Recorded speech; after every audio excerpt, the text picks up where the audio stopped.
I experienced a car accident with my wife, only to discover her infidelity while she was recovering in the hospital.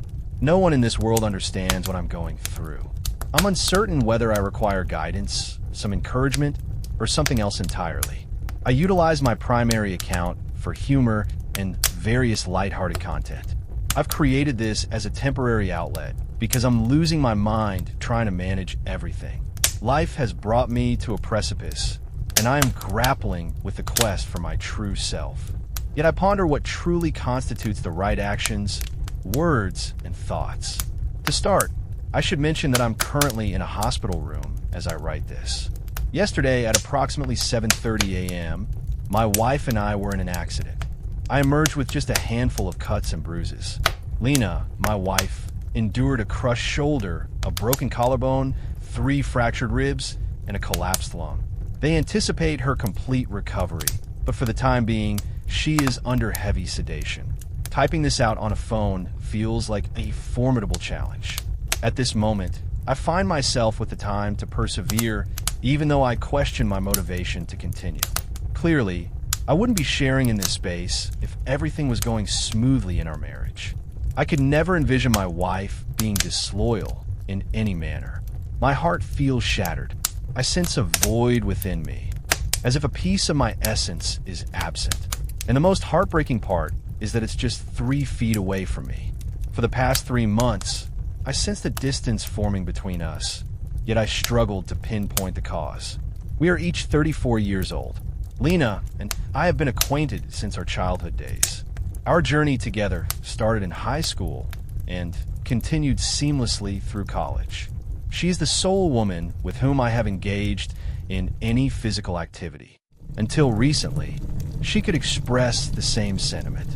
We tied the knot a year after graduating and welcomed our first child, James, just a year later. 3 years after my son was born, Mia, our daughter, entered a world where I endeavored to indulge her every whim. My affection for my children surpasses everything else in existence. Without their support, I honestly can't say I would be in this moment.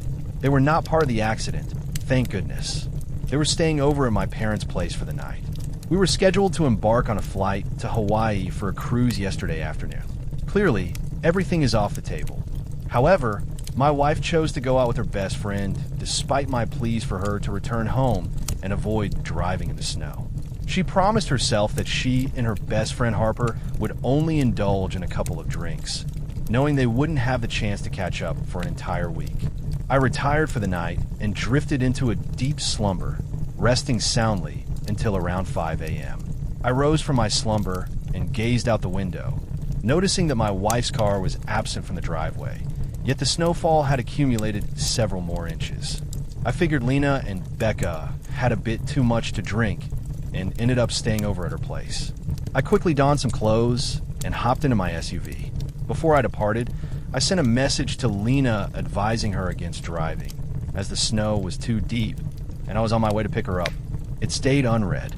I often find myself pondering the countless possibilities that might have unfolded had she taken the time to read that text. I would continue to exist in a facade. I would still have an instinctive sense. Yet, I wouldn't be engulfed in the profound despair that I currently experience. I arrived at Becca's place and parked right in front of her condo. I glanced at the message once more, and it remained unread. I had genuinely anticipated that Lena would have read it and be prepared by the time I got there. Yet, I accepted the reality that I would need to go in and rouse her. The front door stood ajar, inviting me in as I turned my gaze toward the TV room on my right. No one was slumped on the sofa. Harper's room was located on the lower level, and I was keen on not disturbing her slumber. I ascended the stairs to her guest room and pushed the door open.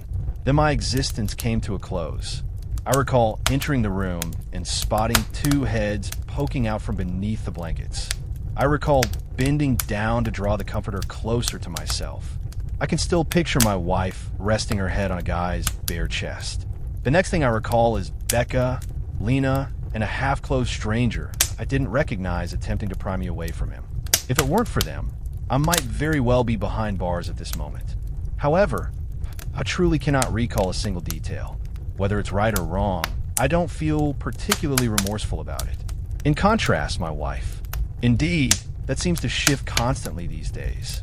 As I regain my awareness, the guy mentioned he would take his friend to the hospital. Lena wept uncontrollably as Harper and I shouted passionately. I informed her and my wife that I was departing, giving her 5 minutes to get into my car or not to worry about returning home. She arrived in 3. It's truly unwise to drive in the snow while feeling angry, even if your vehicle is equipped with 4-wheel drive. However, it was a different vehicle that swerved into our lane, compelling us to crash through a guardrail. That is what led to Lena's injuries. The vehicle tumbled, and I was grateful for the airbags. Yet we endured.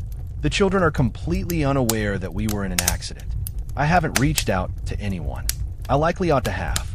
Yet, this was more than mere destruction. My life feels shattered, and I'm assessing the extent of the wreckage before involving anyone else in this turmoil. I feel a strange emptiness, yet the pain is overwhelming, and it's not from the accident. The individual resting in that hospital bed feels like a stranger to me. I have a multitude of questions I want to ask her.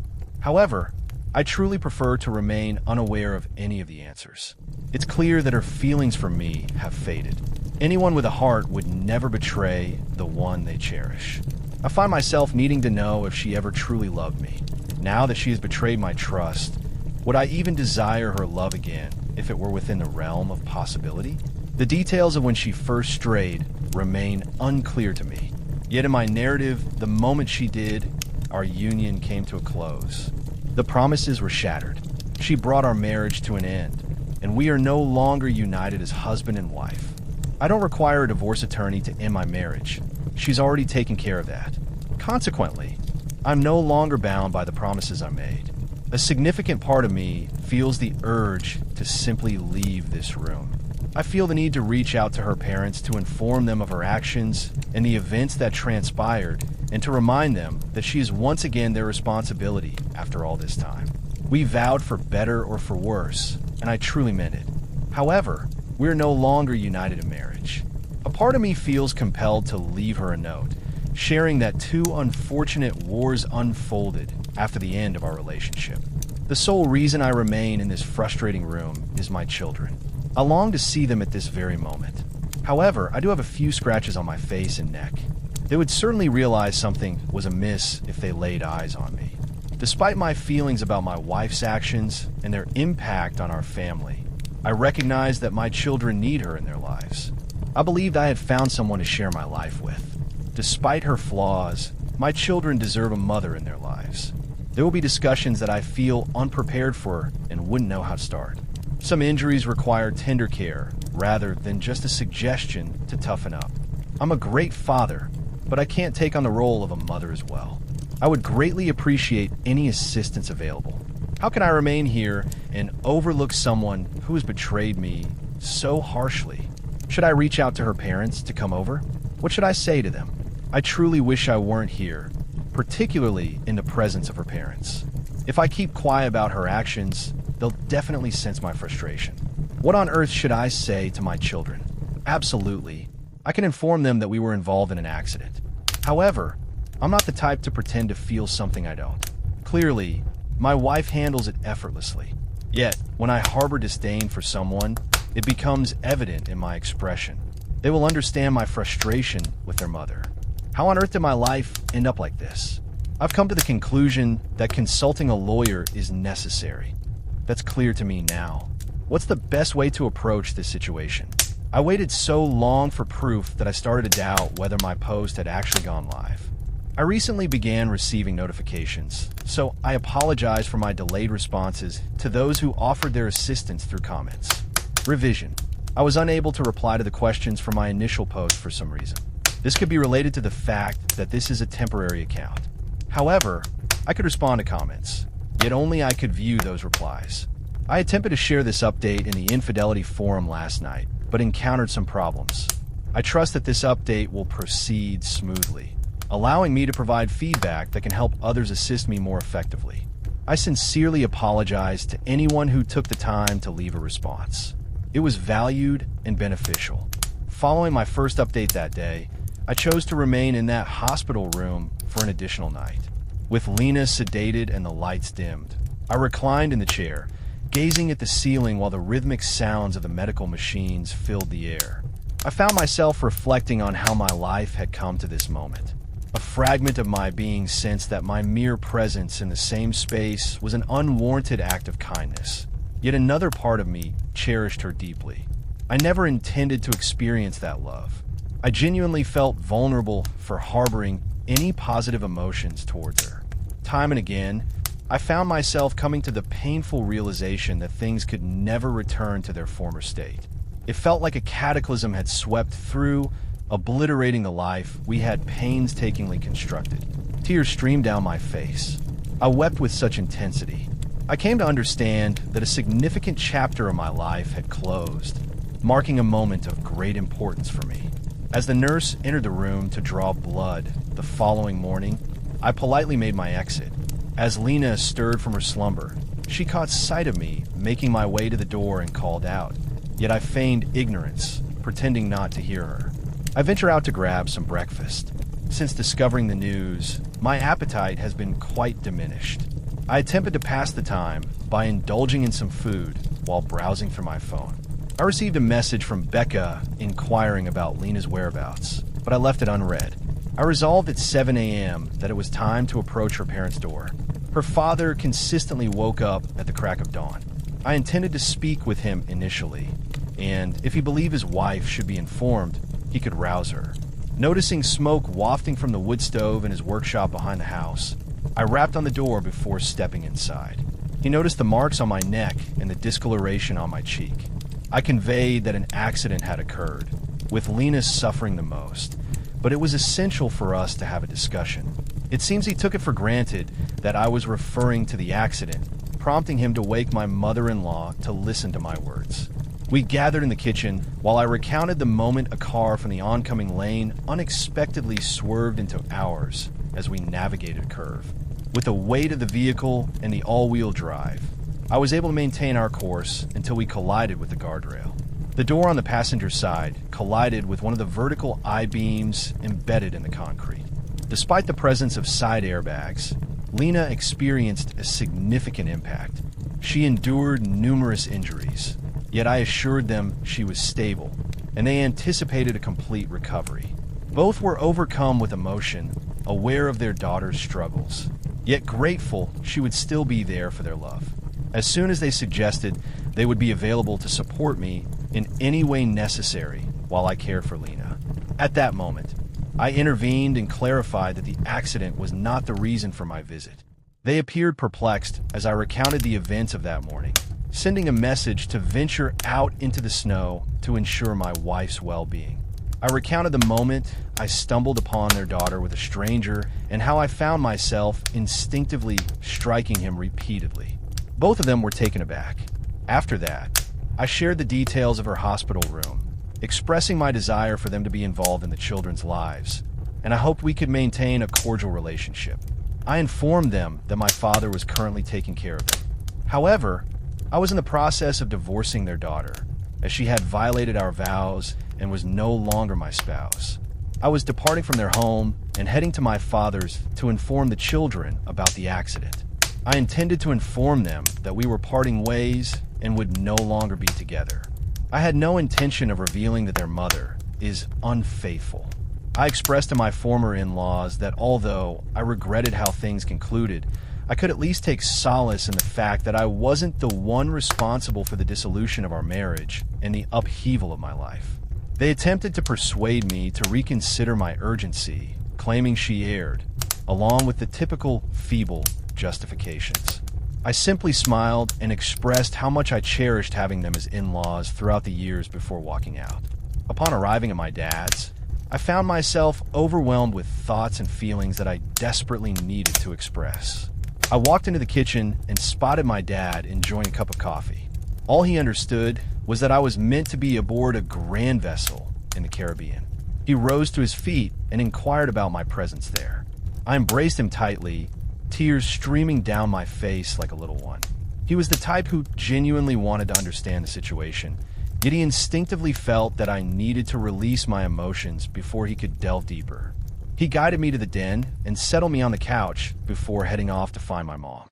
We both encouraged her to start with a cup of coffee. Yet, she understood that my presence there alone at such an early hour meant I had troubling news to share. I initially recounted the incident involving Lena's infidelity, detailing how I discovered her actions and subsequently departed for Becca's place. I proceeded to describe the wreck, emphasizing that it was quite severe. I shared the details of Lena's injuries and mentioned that I had informed her parents just an hour prior, allowing them the chance to visit her. My parents were completely taken aback. My mom finally inquired about my next steps. Both of them were in tears when I revealed that my only choice left was to end my marriage with Lena and focus on being the best father I could for my kids. As our conversation drew to a close, I heard my daughter Mia let out a joyful squeal of "Daddy" and raced down the stairs toward me. That roused my son, who was also downstairs, just a few minutes later. It had been ages since our last encounter, and I found myself enveloping them in warm embraces, filled with joy at the reunion. It took them some time to observe my scratches. I shared the news of the accident with them, reassuring them that their mother was in the hospital but would be okay. I informed them that Lena's parents would come to collect them and take them to see their mother, and then I left it at that. I dedicated a day to playing, conversing, embracing, resting alongside, and sharing laughter with my children, and those moments reignited my desire to truly live once more. Up until that moment, I must admit I was quite torn about whether to continue or not. Yet, they're deserving of life, safeguarding, and treasuring. My wife's phone was ruined in the accident, leaving us without a response for days. That evening, I began receiving messages on my Mills phone, and I was certain they were from Lena. I chose to overlook them. They persisted intermittently throughout the night, silencing notifications. The following day, I consulted with 3 law firms regarding the process of initiating a divorce. I can't claim that I desire or even require a legal divorce. However, that will separate assets and establish custody arrangements for our children. Her actions with others are no longer my concern. I've met with 2, and I found the latter one to be quite appealing. I'll consult with the 3rd best attorney to determine if he impresses me. If that's not the case, I'll be opting for the leading divorce lawyer at the 2nd firm. In any case, I will have eliminated 3 leading legal sources from our list of candidates. And that's a victory, in my opinion. My main concentration is on custody. I'm not pursuing full custody, and I wouldn't desire it even if it were an option. They require their mother to be present in their lives. However, due to her actions, she will never again have a place in my life. A mediator can ensure the kids arrive on schedule whenever they need to be at their destination. There is absolutely no justification for me to ever speak to her again. I clearly had no prior acquaintance with her, so what would compel me to keep engaging with someone I don't know?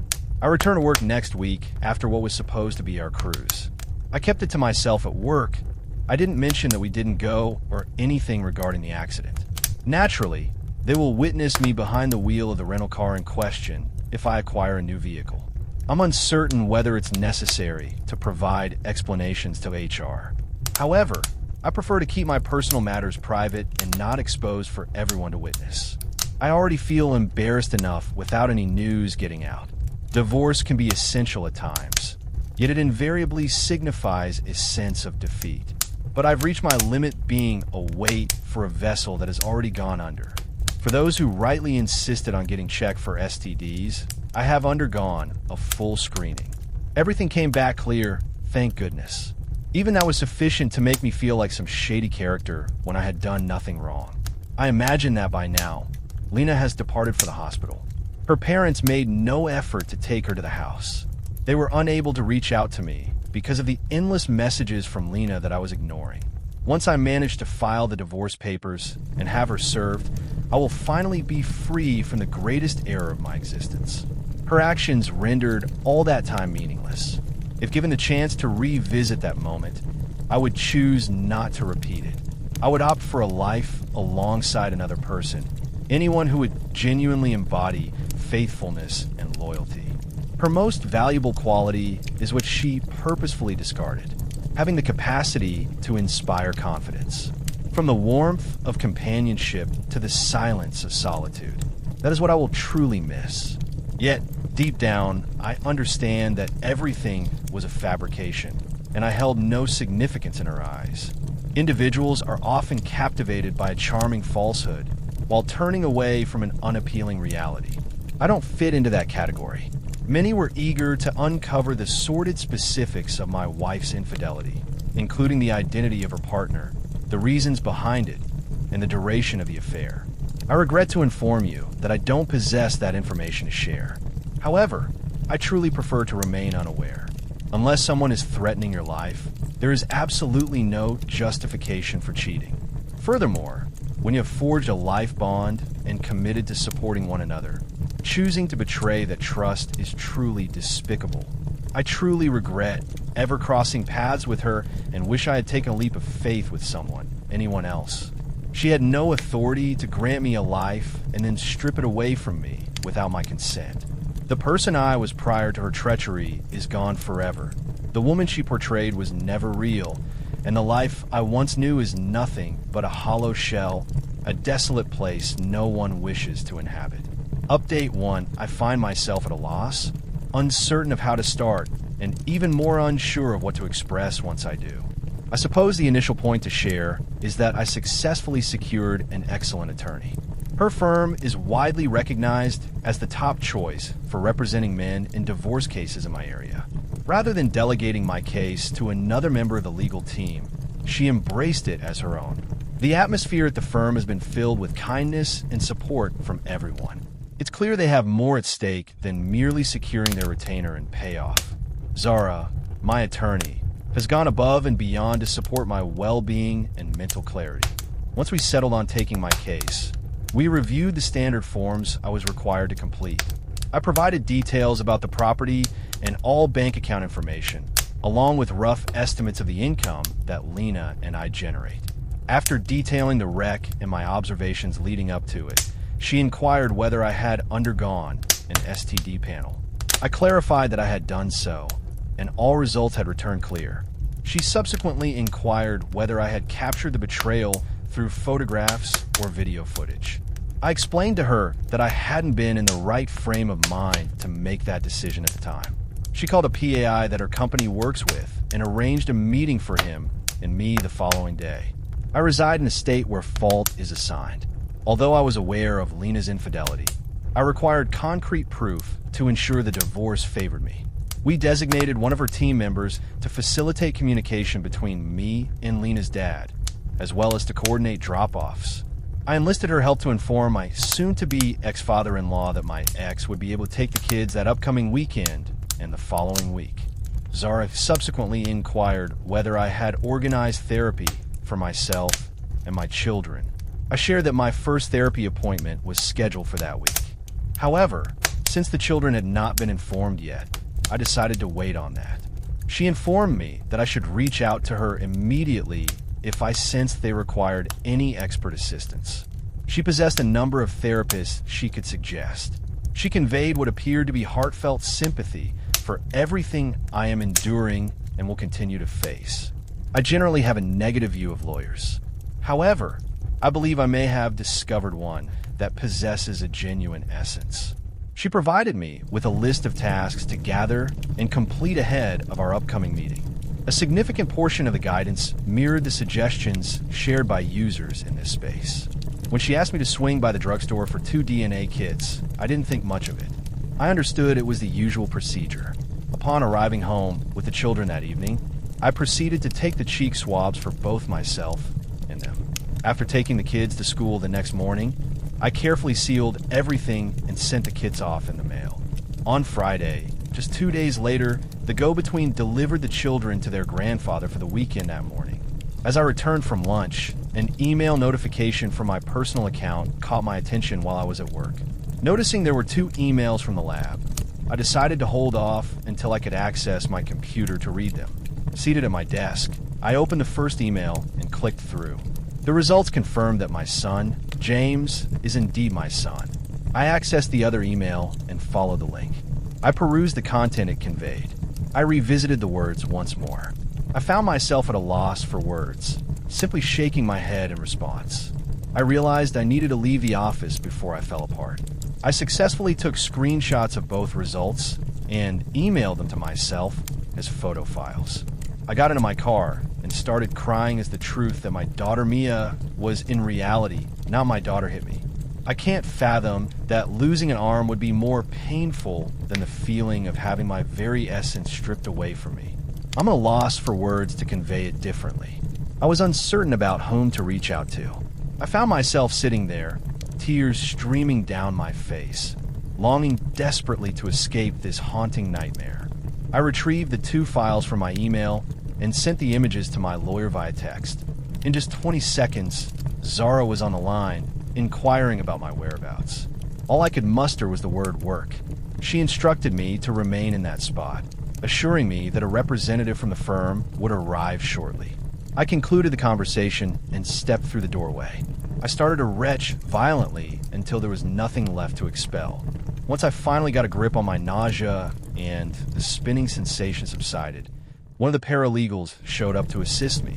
She brought me to the firm, and as soon as Zara wrapped up with a client, they guided me into her office.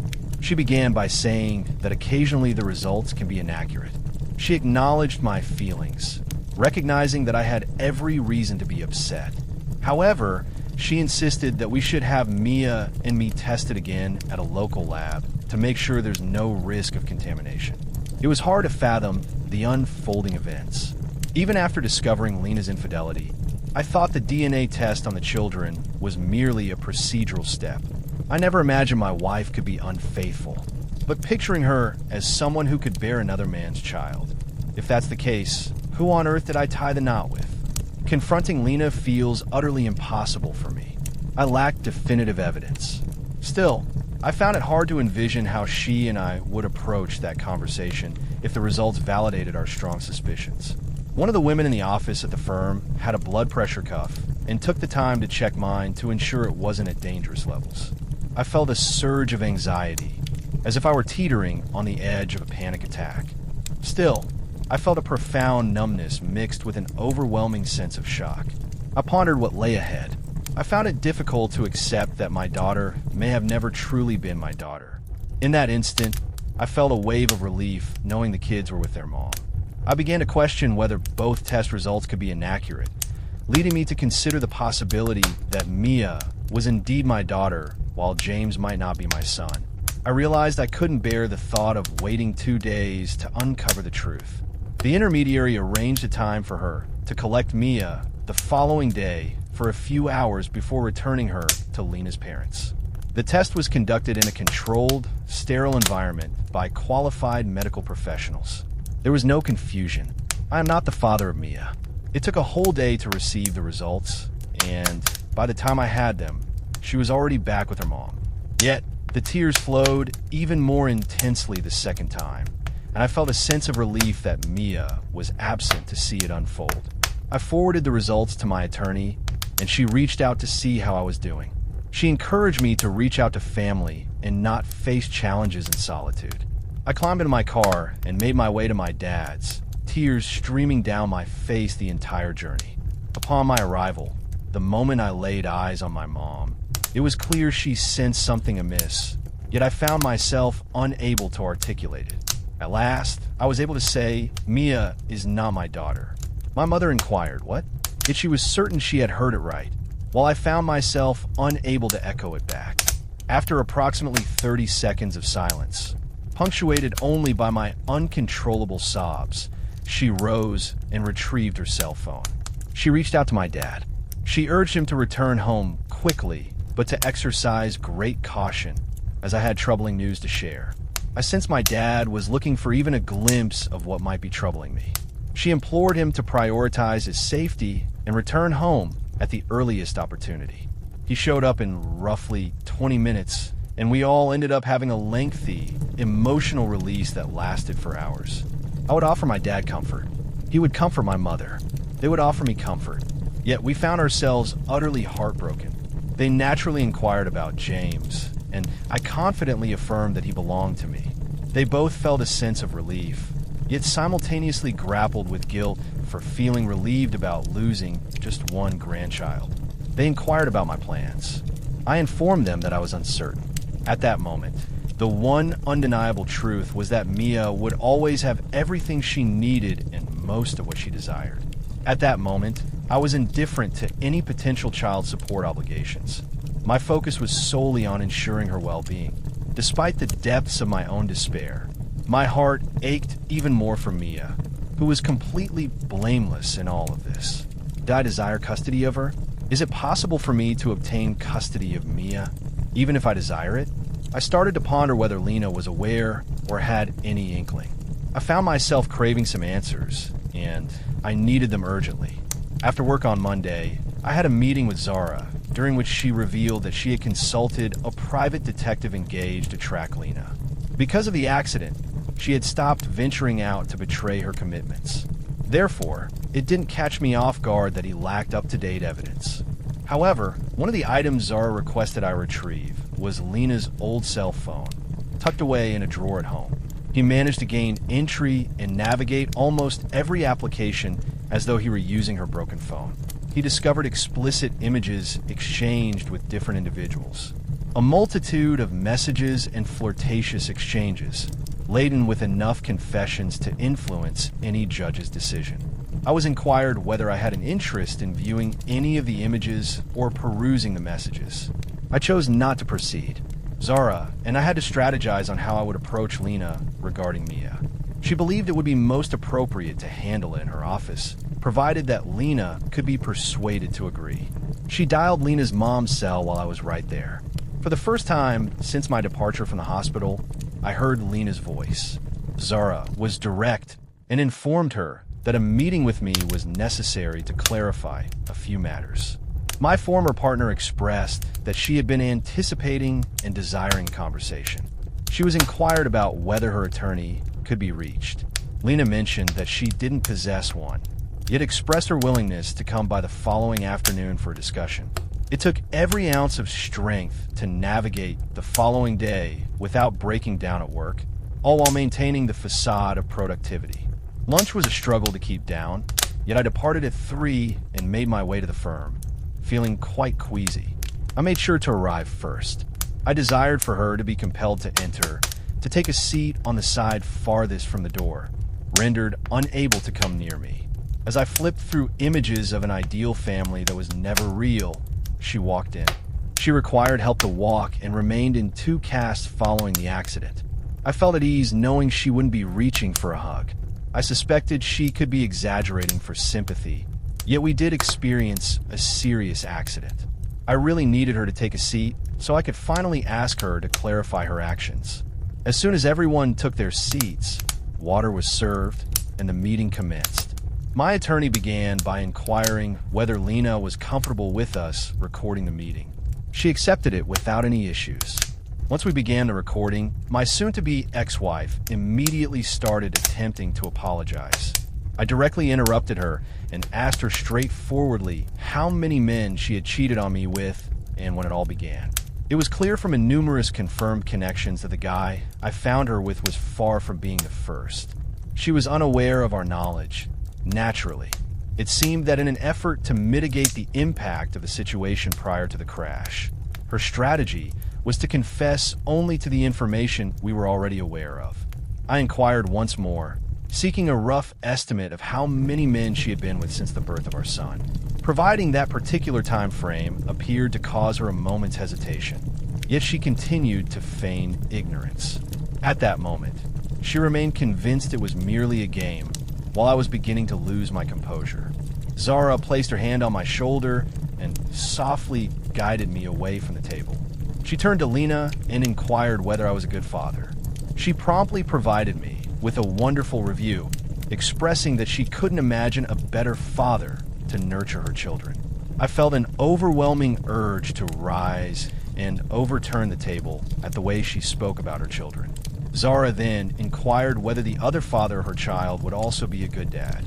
As Lena inquired about which father she was referring to, my advisor discreetly pushed the paternity results for Mia across the table.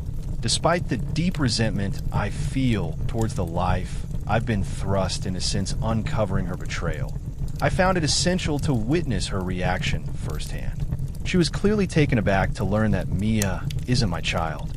She attempted to confront me with the notion that I am her father, the one who has raised her, and I had to put an end to that argument. I inquired about the identity of Mia's father. She cast her gaze downward, a flicker of shame crossing her features, and I wondered if she was shielding someone from view. When she revealed that she wasn't certain about Mia's father's identity, Lena witnessed me genuinely crumble into tears for the first time. I reached my breaking point and finally snapped. Lena was in tears, yet requested the chance to clarify. She brought to mind the struggles she faced with postpartum depression following James's arrival. I made every effort to show as much understanding as possible in that moment. I can confidently say that I dedicated every moment I had to caring for my son, allowing her the opportunity to enjoy some time for herself. There were days when her despair was so overwhelming that she couldn't muster the strength to rise from her bed, and I took it upon myself to care for all of us. Yet, I found great joy in the process. I cherished every moment spent with the family I had. I recalled, I had been naive to believe that enduring it all had fortified our bond. Not all. She refrained from placing the blame on Harper. However, when she initially convinced Lena to join a few girls' nights out, I felt a sense of relief, if not gratitude. They had shared a deep bond for years, yet their paths had diverged during the pregnancy, leaving them with little time together. Lena mentioned that during their second outing, she became quite intoxicated and allowed a guy to touch her while she engaged in oral activities with him. She mentioned that she had been feeling guilty about it for months. Yet, she started to feel a growing bitterness about not having the chance to embrace youth and the freedom to be with anyone she desired.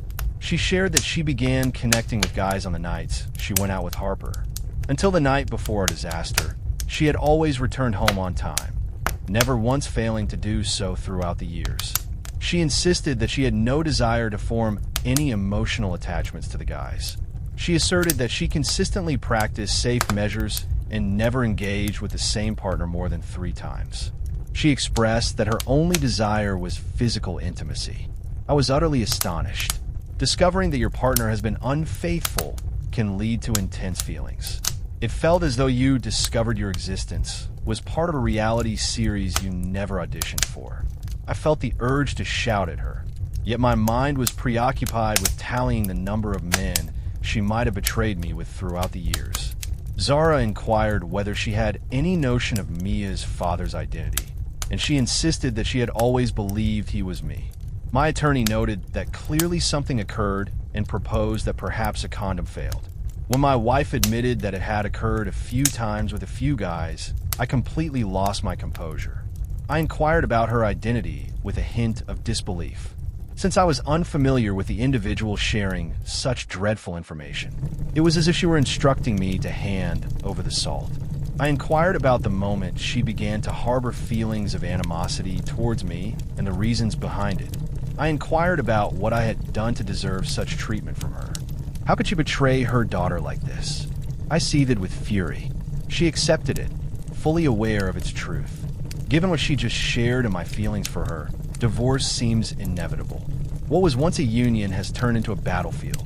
The final task remained to tally the losses. I have experienced the loss of a wife and a daughter, which amounts to 2 significant losses. A wife has lost her husband. That makes 3. A daughter mourned her father, while a brother faced the reality of his sister becoming incomplete. Next, you delve into the realm of grandparents and in-laws. Lena has fundamentally shattered 2 families. Her parents will certainly disapprove of her actions. And I promise with every ounce of conviction that I will reveal all the evidence that the PI uncovers. She confessed to meeting men from dating apps alongside Harper, treating their girl time as an opportunity for casual encounters. She asserted that it was never her intention to cause me pain. She insisted she had no clue that Mia isn't my child. I genuinely trust her perspective, as I was equally unaware. However, DNA is always truthful. I inquired why she didn't simply choose to end our marriage. She was direct and expressed that it was due to her desire to maintain the stability I provided. She wept. Every word was spoken amidst a cascade of tears. Yet I am aware that my expression conveyed nothing but disdain. The individual seated opposite me filled me with revulsion. I sense a deep feeling of being exploited, belittled, and stripped of my dignity. I feel overwhelmed. I'm fairly certain that one of the reasons she approached me without legal representation is because I possess all the assets. She has little at stake beyond a modest 401k. I entered the marriage with my assets, having inherited my grandfather's estate at the age of 14. The woman I refer to as Mom is not my biological mother. My mother passed away when I was just 2 years old due to a rare and aggressive form of cancer. When I was 4, my dad married the woman I now refer to as Mom. Throughout my life, I've always been aware that she wasn't my biological mother, and I wasn't her biological son. I discovered later that she was unable to have children, and raising me allowed her to experience that journey. Upon the passing of my biological mother's father, the inheritance meant for her was designated to me as her heir. However, I was unable to access it until I reached the age of 21. I dedicated myself to my studies and attended school diligently. However, I am not required to engage in work. Financially, she understands that I will dominate her in the divorce, and she won't receive anything near half. She holds a position, though currently, due to her injuries, she is unable to fulfill her duties. Nevertheless, she has a job. A part of me craves retribution, while another part longs for closure. Lena seemed to be under the influence of pain medication, which might explain her straightforwardness. Yet her words pierced through me, as my mind twisted them into something far more painful. I inquired whether she experienced any sense of shame. She asserted that she did. I inquired about how we were going to uncover the true identity of Mia's father. My soon-to-be ex-wife began by saying that she already knows who her father is. That's nonsense. I wasn't feeling up to a deep conversation about the essence of fatherhood. Whoever Mia's father truly is should be informed, and it's essential for her to learn about his family due to health considerations. The evidence discovered by the PI did not extend to a time prior to Mia's birth. I inquired whether she could locate any of these men, or if she had kept their contact information. She had the nerve to claim that losing their numbers meant they would never cross paths again. Goodness, how did I overlook that reasoning? I suggested to her that it might be wise to hold on to his number, just in case she needed to inform him about the impending arrival of a child, or if she had contracted an STD. I wish to have my name removed from Mia's birth certificate. The DNA results confirm that she's her mother's daughter and not mine. I have decided to provide her with financial support willingly, even after she turns 18. She will have everything she needs. Regarding my son in custody, I find myself at a loss for what steps to take next. Prior to the paternity test, I was firmly advocating for a 90-10 arrangement, where my ex-wife would have custody one weekend each month and on specific holidays. Since Mia is no longer in my life, I don't feel justified in seeking custody for her, even if it were an option. Since James is indeed her brother, even if only half, I don't want to take him away from her either. I wish for neither of them to endure any pain. However, I haven't encountered Mia since the test results, and I mustn't allow her to witness my unraveling due to them. It's uncertain just how much her therapy will set me back, but I know I must cover the expenses. It's impossible to determine whether her biological father has the financial means for it, and my own therapy will be sufficient to fund some therapist's new beach house. As I drove home after the meeting, a significant part of me felt an overwhelming urge to bring everything to a close. It appeared to be the most advantageous resolution for everyone except for myself. Both families might continue to maintain their facade regarding paternity. My ex could flaunt their indiscretions while lavishly using my grandfather's money. The children would be spared from the turmoil of a broken marriage or the pain of failed relationships. But by the time I got home, I thought, forget that. Zara is preparing divorce documents and legal forms to officially state that I am not Mia's father. That will significantly extend the timeline. However, I find no legal basis that compels me to engage with, financially support, or address matters concerning children who are not my own. The legal team is conducting research to uncover the identity of Mia's father. Numerous ancestry platforms propose possible connections when the results are returned. At this moment, that is our primary course of action. Even if the outcomes don't lead to a specific person, they may refer to a sibling, a cousin, or some other family member. Whoever the man is, he might not be prepared to embrace a child he was unaware of. It might introduce a degree of unease into his existence. Yet, I question whether it could ever compare to the anguish I experienced from losing my daughter for eternity, knowing she was never real. Everything feels incredibly chaotic right now. Everything is in flux. At this stage, turmoil has become a constant weight to bear. The children return to the home on Sunday afternoon. I've never felt this way about not wanting to see them before. Yet, I am aware that numerous certainties will unfold that I cannot anticipate. When she spots me and reaches out for a warm embrace from her father, I can't quite predict my response. Embrace her tightly and weep like a child, fully aware that she has never truly belonged to me. Inform her that I am not the individual she seeks. I simply can't bring myself to be unkind to her. Yet my heart lies shattered. It feels as though there's no one to direct this frustration towards, not even Lena. Because nothing I could do outside of the most extreme actions would match the depth of betrayal she has inflicted upon me. The equilibrium will remain elusive. She took advantage of me and discarded me. She should face the consequences for her deceitful and reckless behavior. I feel utterly shattered, and all the things I once cherished have crumbled as well. I am confident I will prevail in the divorce proceedings. Zara and her team are set to create an unprecedented imbalance in the division of assets during this divorce. Yet, Lena diminished or eliminated the significance of so much that it seems as though she has already triumphed. Once more, to hell with her. I'm now faced with a son whom she may attempt to use as a pawn and manipulate. Some individuals truly exhibit such despicable behavior that they warrant being treated as one would an animal in distress. I regret the choice I made to have a child with one. I realize now that I'm not the only one who feels this way. Update 2. At 3 p.m. on Sunday, I received a text from the intermediary at the law firm informing me that she had the kids safely in the car with their belongings and was en route to the house. I've never feared a text message quite like that one. What rendered it even more heartbreaking was the reality that just weeks prior, I would have beamed with anticipation at the thought of receiving the text. Unexpectedly, a gathering I had longed for transformed into an event I now feared.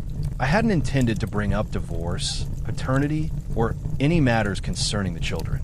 No matter how hard I attempted to brace myself, I realized I wasn't in the right frame of mind to address any of it.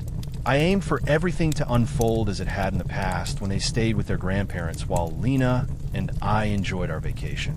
That is precisely what I desired. I realized that reality was unfolding in a manner entirely distinct from my expectations, leaving me with minimal influence over the situation. Emily, the intern from the firm, made her way into the driveway. I observed them arrive from the vantage of the front bay window. I stepped outside and descended the steps as the car came to a halt. As I drew near to the passenger side of Emily's car, a smile spread across my face. The moment I caught sight of Mia in her car's seat, her radiant smile directed at me, tears began to flow. I continued to wear a smile. No one could have wiped that grin off my face, not even with a 2x4. I simply wished that by keeping a smile on my face, it could reassure both the kids and myself that everything was fine. I wish I had considered an alternative. As soon as I managed to free her from the car seat, James was right there beside me, and I pulled him and Mia into a tight embrace. I expressed that I missed them. That was truly the extent of my words. All I could do was weep, and people can dislike me as much as they wish. It's clear that I've received my fair share of vitriolic messages, both in private and out in the open. Yet, everything seemed to have changed. The sensation was different from that moment when I embraced my children for the last time. I feel compelled to assert that it did, merely to silence those who perceive me as a despicable creature. Perhaps some of the sorrow I was experiencing stemmed from the disintegration of the family unit we once cherished. My heart was utterly shattered. Witnessing them together, the realization that she isn't mine shattered my heart anew. This is the reality my life has turned into. Each and every day seems to bring a fresh wave of sorrow. I discover further details about the depths of Lena's cheating adventures. I uncover suffering that I cannot protect the children from. The echoes of past connections linger, revealing their foundation in deception. I find myself retreating from the fiery core of turmoil that erupted when I discovered Lena's betrayal. Yet, I find myself repeatedly struck by unexpected blows of treachery each day, uncovering the depths of my deception. Emily was truly remarkable, assisting me in getting them into the house. I collected all of their things, burdened like a laden beast of burden, while she secured the doors and trunk. As I set their bags down on the floor, I turned to find Mia gazing up at me. She remained silent, her gaze fixed on me, those eyes conveying an understanding that I was the one in need of comfort. I lowered myself into a squat. She stepped into my embrace, encircling me with her small arms as firmly as she could manage. That child shattered me. I aspired to possess strength. Yet, no child ought to witness a parent weep in such a manner. People continually urge me to take actions that harm them the least. That's wonderful, and it makes perfect sense. But what if everything harms them? What if there's no way to prevent the damage from occurring? Witnessing the destruction of a source of strength and security must be profoundly damaging to her. How could it possibly not? Leaving her would shatter her completely. However, remaining in her life is causing her harm too. A 6-year-old should never be in a position to comfort an adult, particularly over matters that are not her responsibility. At that moment, my spirit was boiling with fury directed at Lena. Yet the little girl, who claimed to be mine, expressed her affection in the only way she understood, by embracing me tightly. The undeniable reality of the situation, the revelation that struck me in that instant. Both she and I find ourselves as victims. As the responsible individual, I should be capable of managing and coping with it more effectively. She remains unaware of the victimization she has endured. It felt as though we were the sole survivors of a plane crash, having endured the ordeal together. Yet the experience will undoubtedly leave lasting marks on our spirits. As those who remain, it's essential for us to unite. We must support one another, as we are all facing similar challenges. Indeed, quite distinct viewpoints. In that moment, I was acutely aware of the loss, yet I chose to shield her from much of the anguish by shouldering it myself. I've been viewing this situation as Lena taking my daughter away from me. Yet, it is equally accurate to assert that Lena removed her father from her life. The antagonist in this narrative is Lena. I refuse to carry the weight of guilt for my feelings any longer. As far as I know, there isn't a manual for fatherhood. Reddit excels at offering support when someone faces infidelity, providing exceptional guidance throughout the divorce process. How should one respond upon discovering that the daughter they raised is not biologically theirs? Leave this place with that nonsense. No one has the right to dictate how I should feel or respond. The best comparison I can offer is that of children who were exchanged at birth. That's a duo confronting that side by side. Both were misled.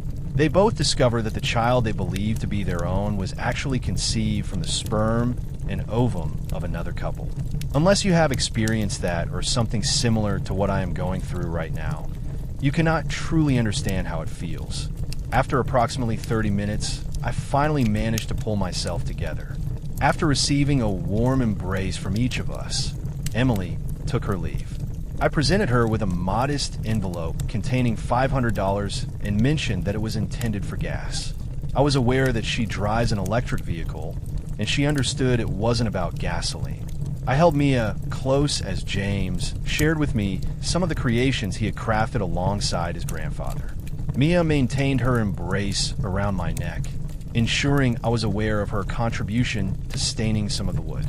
I entered my usual skeptical mode, and James decided to join in.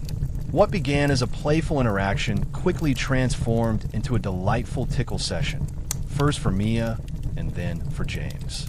Words fail to capture the beauty and the bittersweet nature of hearing Mia's joyful squeals and laughter. Witnessing James's happiness and laughter brought a sense of joy to my fractured spirit. As I contemplated the future, it became clear that it promised little, if anything, of the joy we were experiencing in that moment. They joined forces to take me on. I appreciated witnessing their collaboration, even if it was directed against me. Regardless of my role, by the time she's ready to date, I will ensure she can confidently express her boundaries. I played some music. From the moment she entered the world, Mia has had a deep affection for music.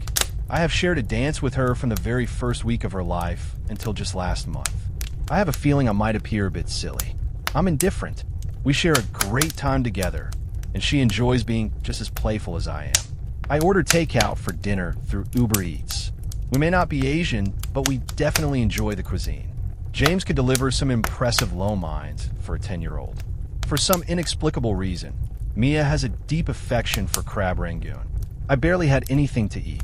My appetite has resolved any concerns I had regarding weight loss.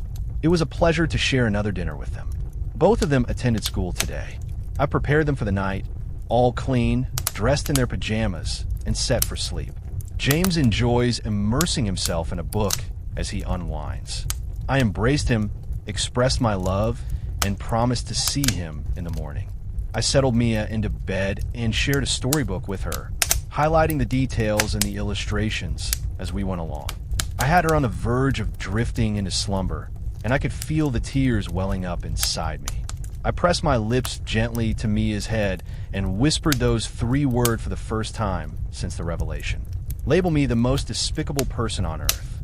I'm indifferent, yet expressing it felt like granting myself permission to acknowledge the truth. In recent days, I have grappled with the challenge of discerning reality from illusion. My affection for Mia is genuine. My affection for her knows no bounds. I certainly sense a change within myself. I act, regardless of the consequences. Yet, my affection for her runs deep. I transition from a place of reluctance to a desire to contribute more. The contrast is significant. Regardless, I found myself anticipating Mia to express her love for me. It's clear to me that she does, even without her having to express it. No, she sees the moment to express. Mommy loves you. I understood her words.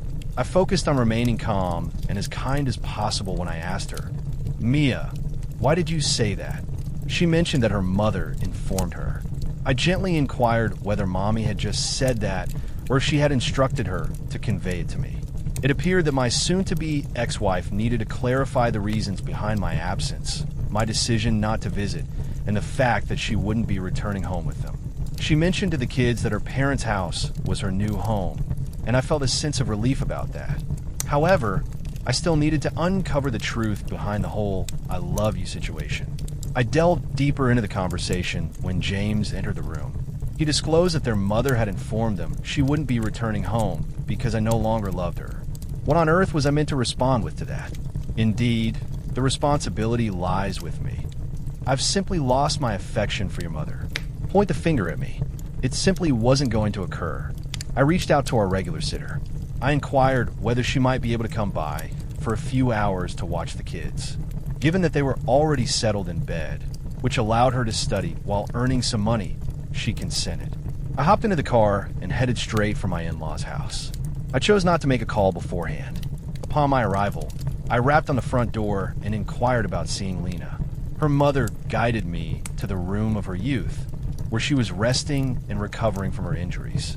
I approached her mother and rested my hand on the doorknob, then informed her that Lena and I needed to have a conversation. She could tell I was feeling a bit irritated. Thus, she hurriedly made her way out of the danger zone. Once the door clicked shut, I demanded to know who she thought she was, trying to blame our breakup on the idea that I could never love her again. She claimed it was the truth. I mentioned that it might be possible, but the truth is I could never love her again due to her dishonesty, deceitfulness, and the way she misrepresents herself. What a clever way to shift responsibility for her minor involvement in all of this. She mentioned that she had already attempted to apologize, but I was not receptive to it. I erupted. I inquired what good a damned apology was actually going to accomplish. It wouldn't reverse the harm, nor would it prevent further harm from occurring. Yet, despite everything, I couldn't shake the feeling that she wasn't genuinely remorseful for her actions. I inquired how she could influence two unsuspecting children to portray me as the villain if she felt any remorse. I inquired when I transitioned into the villain who shattered our union. Without hesitation, she informed me when I failed to offer her another opportunity. I approached her and inquired about the amount of pain medication she was using and whether she was consuming alcohol alongside it. That was the only rational perspective I could grasp regarding her belief that someone deceitful and unworthy merits another opportunity, compassion, and to be treated with honor and esteem. No, she forfeited everything through her own choices. Once more, I find myself questioning who my wife truly is. It feels as though she's been taken over by the spirit of Caligula, or perhaps even Charlie Sheen. My once beautiful and virtuous wife has been replaced by a hollow and reckless companion, and it feels like a miracle that I haven't suffered any consequences from her appalling behavior. I inquired whether she believed it was warranted to dismantle all aspects of her life for the sake of intimacy. She claimed it was more than merely physical. I reminded her of her assertion that she desired no emotional involvement. She mentioned that a significant part of it, particularly in the beginning, revolved around seeking validation. She mentioned that she enjoyed the thrill of the pursuit. She became angry when I inquired about how she could possibly view herself as pursued. However, she can take a hike. One's actions shape how they are viewed for the entirety of their lives. She is capable of handling it. Lena and I found ourselves engaged in conversation for several hours. During her struggle with depression after James's birth, she expressed to me that I had been the most supportive partner she could have hoped for.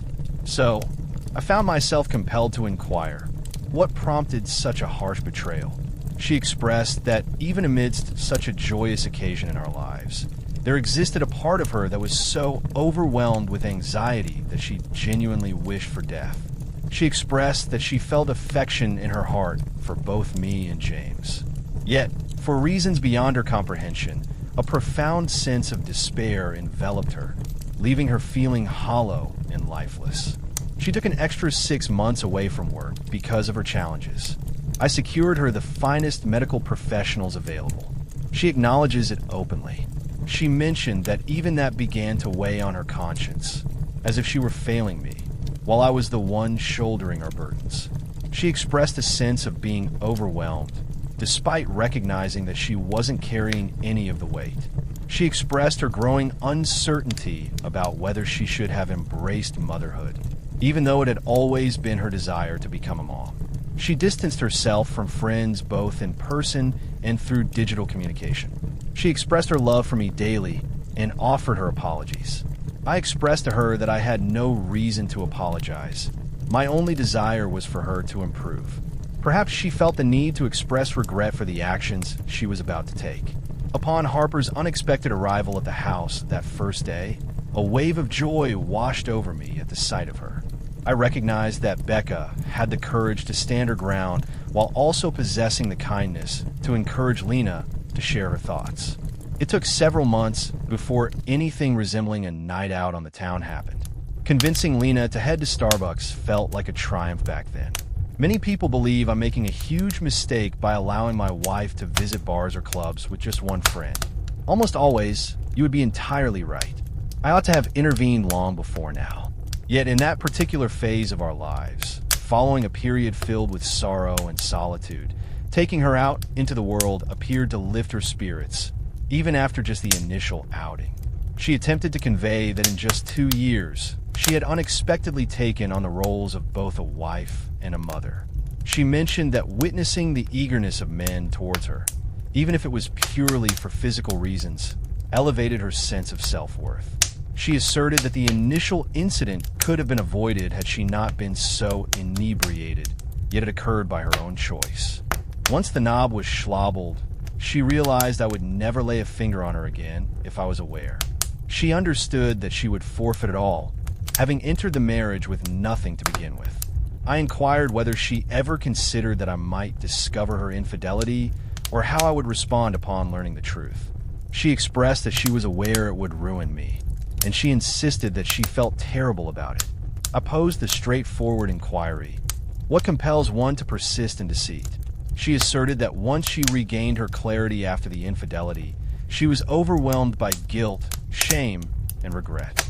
I recall her feeling quite down for a week following our first outing.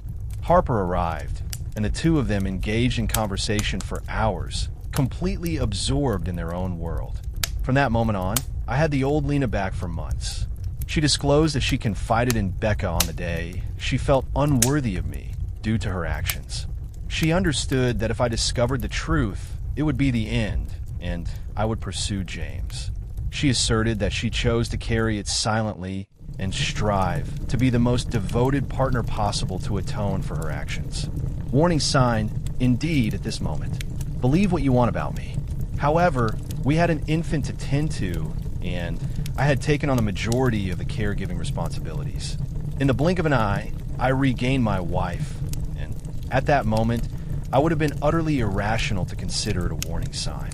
It was an incredible stroke of luck back then. In just 2 weeks, I returned to work part-time and then transitioned to full-time once Lena was well again.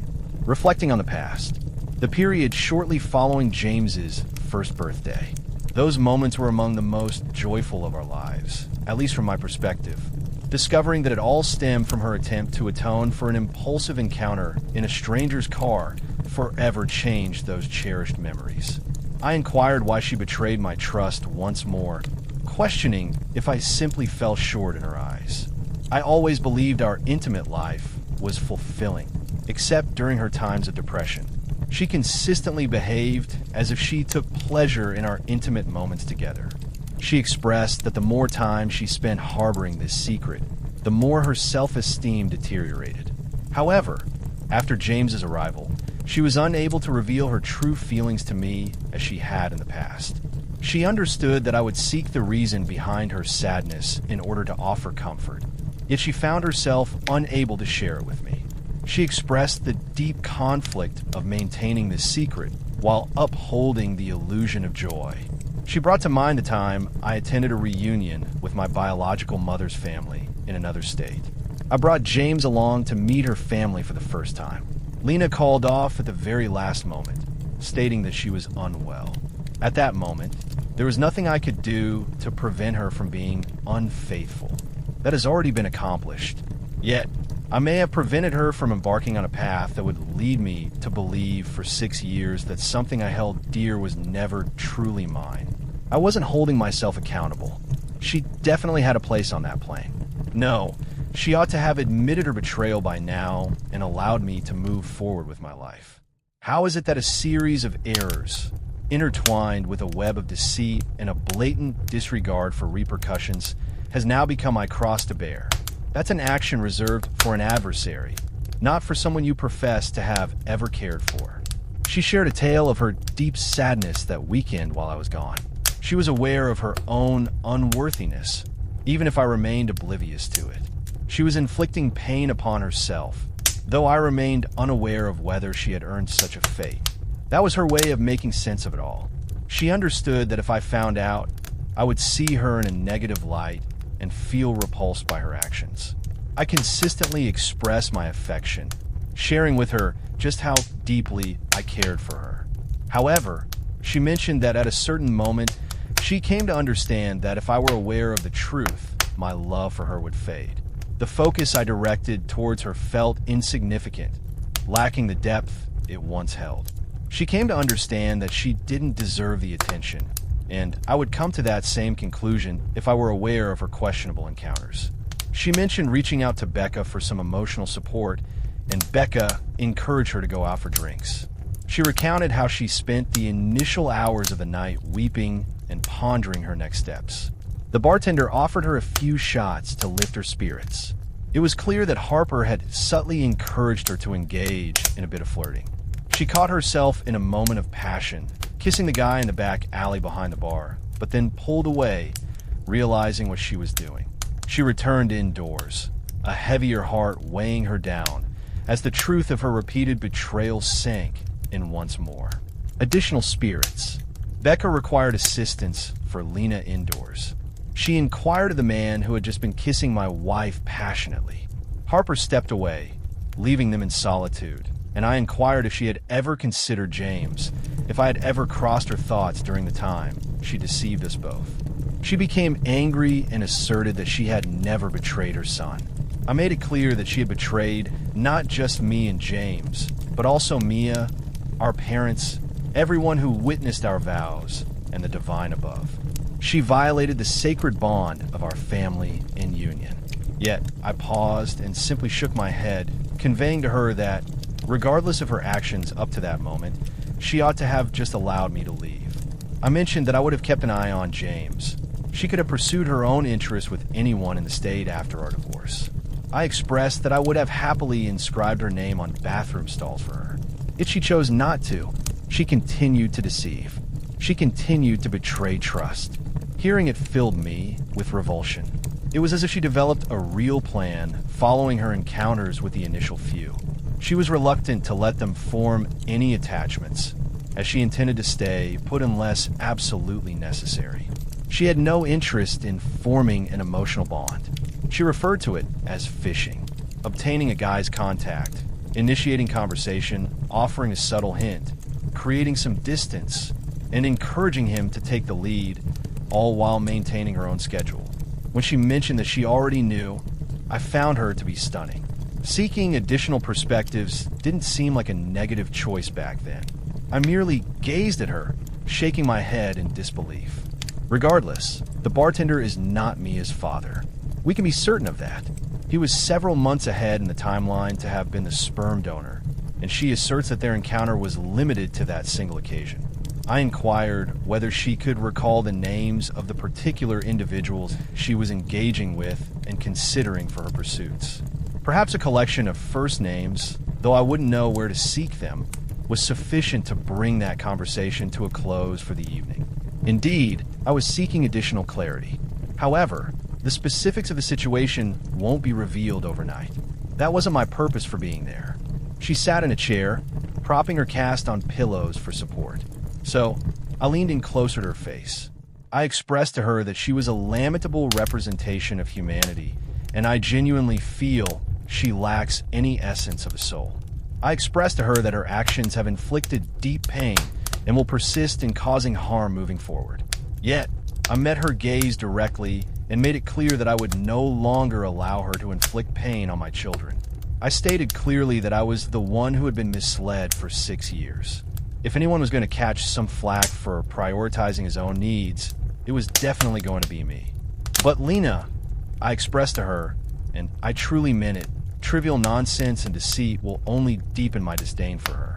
We were never going to reconcile, not now or ever. I felt a wave of revulsion at the thought of her even making contact with me. Faithfulness was a concept she couldn't grasp. Regardless of his role, my loyalty to Mia was unwavering. I intended to shield her in every way possible. And if I find myself needing to shield her from her mother's fabrications, manipulations, and treachery, then so be it. I mentioned to her that Zara has acquaintances who would be thrilled to receive a new BMW in exchange for declaring her an unfit mother. I visited that place. It was a menacing warning, and I truly meant every single word. I told her that if she had anything to express, she could do so directly to me. It was clear that having James or Mia pass on their mother's words was a situation that would not be repeated. Mia was to remain largely unaware of any specifics regarding our divorce, and, for the time being, the matter of paternity. Yet, when the moment arrived, it fell upon me to deliver that message. I would be the one to articulate how her mother had victimized us both, yet we emerged from it together. I absolutely refused to let the individual who caused so much damage for us both minimize their actions or shift the blame onto me. The dreadful news wouldn't reach her anytime soon, at least according to my plans, until the moment called for it. I'll determine the timing of that. I mentioned that she lacks legal representation and informed her that the children would be with me for at least the next 2 weeks. She required a moment to contemplate not just the full scope of her betrayal, but also the harsh manipulation that would inevitably cause pain to Mia. I would inform her when she is ready to embrace motherhood once more. She found herself with limited options. I was with the children. She's wearing 2 casts. Allow her to experience a touch of solitude. Oh, how I've stumbled through my journey. As I drove home, a longing filled my mind, wishing I could have foreseen how everything would unfold. This is the greatest challenge I have ever faced. I wish for it to be the greatest challenge I will ever encounter. Yet, an immense amount has been lost. The facade of the marriage I was enduring must be dismantled, reduced to nothing, and the earth scorched with salt. There is no justification for causing pain to a young girl who, in this moment, remains blissfully oblivious to the conflict unfolding between her mother and father. I wish for it to remain as it is. The children must not witness our union. When Lena and I share a space, the atmosphere drips with hostility. That is exceedingly harmful for us. I won't expose the kids to any of it. I refuse to confront her in their presence, but I promise to assert myself and address even the smallest nonsense. I apologize for the delay. It seems that every choice I make has a multitude of consequences. The man up, DNA is irrelevant. People must realize that causing harm to Mia is the very last thing I wish to do. I am fully committed to standing by her side and advocating for her. I have no idea how this situation will unfold. However, that little girl and I were both let down by the same individual. A person I chose not to allow to harm her as she harmed me. That's not going to occur, and no one is coming around my daughter until I give the green light. That won't be Lena's choice either. Once I review his background and have the chance to meet him, I'll decide then if I need to make that call. Up until that moment, my son James, my daughter Mia, and I are navigating through a tempest. I have successfully protected them from what lies ahead, and I will continue to guard them against as much of the fallout as possible. Yet, our spirits will surely endure their share of pain before this journey reaches its conclusion. This devastation was avoidable, yet once the explosion occurs, there is no turning back. I apologize for expressing my frustrations. I meant it solely as an update. Yet, at times it can feel overwhelming. I attend therapy sessions twice a week. I'm uncertain if it's making a difference. It's still early in the process with the therapist, so I'll allow for a few more sessions. It's time for me to retire for the night. I will share this and allow it to stand on its own. I will take a break from posting for some time. It has aided in articulating some of the emotions I've been experiencing. Thank you very much. My priority is to concentrate on my healing and ensure that this transition in life is as smooth as possible for the children. Thank you for all the guidance and uplifting words. A great number have provided significant assistance. I assure you that I will repay the kindness and strive to assist others in this community in the future. Not today, that's all. Update 3, while I'm uncertain about the starting point, I aim to ensure that nothing is overlooked. I possess a clear vision of what I aim to express upon completion. It's quite challenging to talk about any single facet of my situation without it intertwining with other areas of my life. Please excuse any disjointedness. This will be quite an extensive read. The life I once lived seems like a distant memory, as if I have awakened from a dream that has long since faded away. The most fitting comparison I can offer is that Lena thrust James, Mia, and me into a sensational reality show, completely against our will and without any prior awareness. The curtain fell, the illusion shattered, and we are confronted with the stark truth of our shared existence. Every single day, I find myself reflecting on the joy I experienced in my previous life. However, now that I realize it was all a total fabrication constructed on falsehoods, I wouldn't desire it again. The most significant update I have to convey is that I am no longer recognized as Mia's legal father. I have never been her biological father. My name is not listed on her birth certificate. Officially, since Lena and I remain married, I am now Mia's stepdad, as strange as that may sound. Once the divorce is finalized, I will officially hold no significance to her, nor she to me. What was expected to take around 2 months ended up stretching to 4 months due to the complexities of an impending divorce. My name needed to be taken off her birth certificate to move forward with the divorce process. I was fully entitled to seek the removal of my name from the birth certificate of a child who is not biologically mine. The decision rested with the judge to determine whether the removal of my name serve the child's best interest. DNA establishes a legal obligation for you to provide child support for 18 years. However, our judicial systems consider this to be of lesser significance when addressing the removal of names from legal documents. I was prepared and ready to demonstrate to the judge my commitment to continue paying for Mia's health and supplemental insurances voluntarily. Many individuals in my position wouldn't be able to do that, nor is it something they should be expected to. It should not be determined by the decision of a judge. The flawed system had no impact on me. That certainly does not imply any sense of fairness. Since the moment I realized Mia was not my daughter, I have repeatedly contemplated the best way to navigate this situation.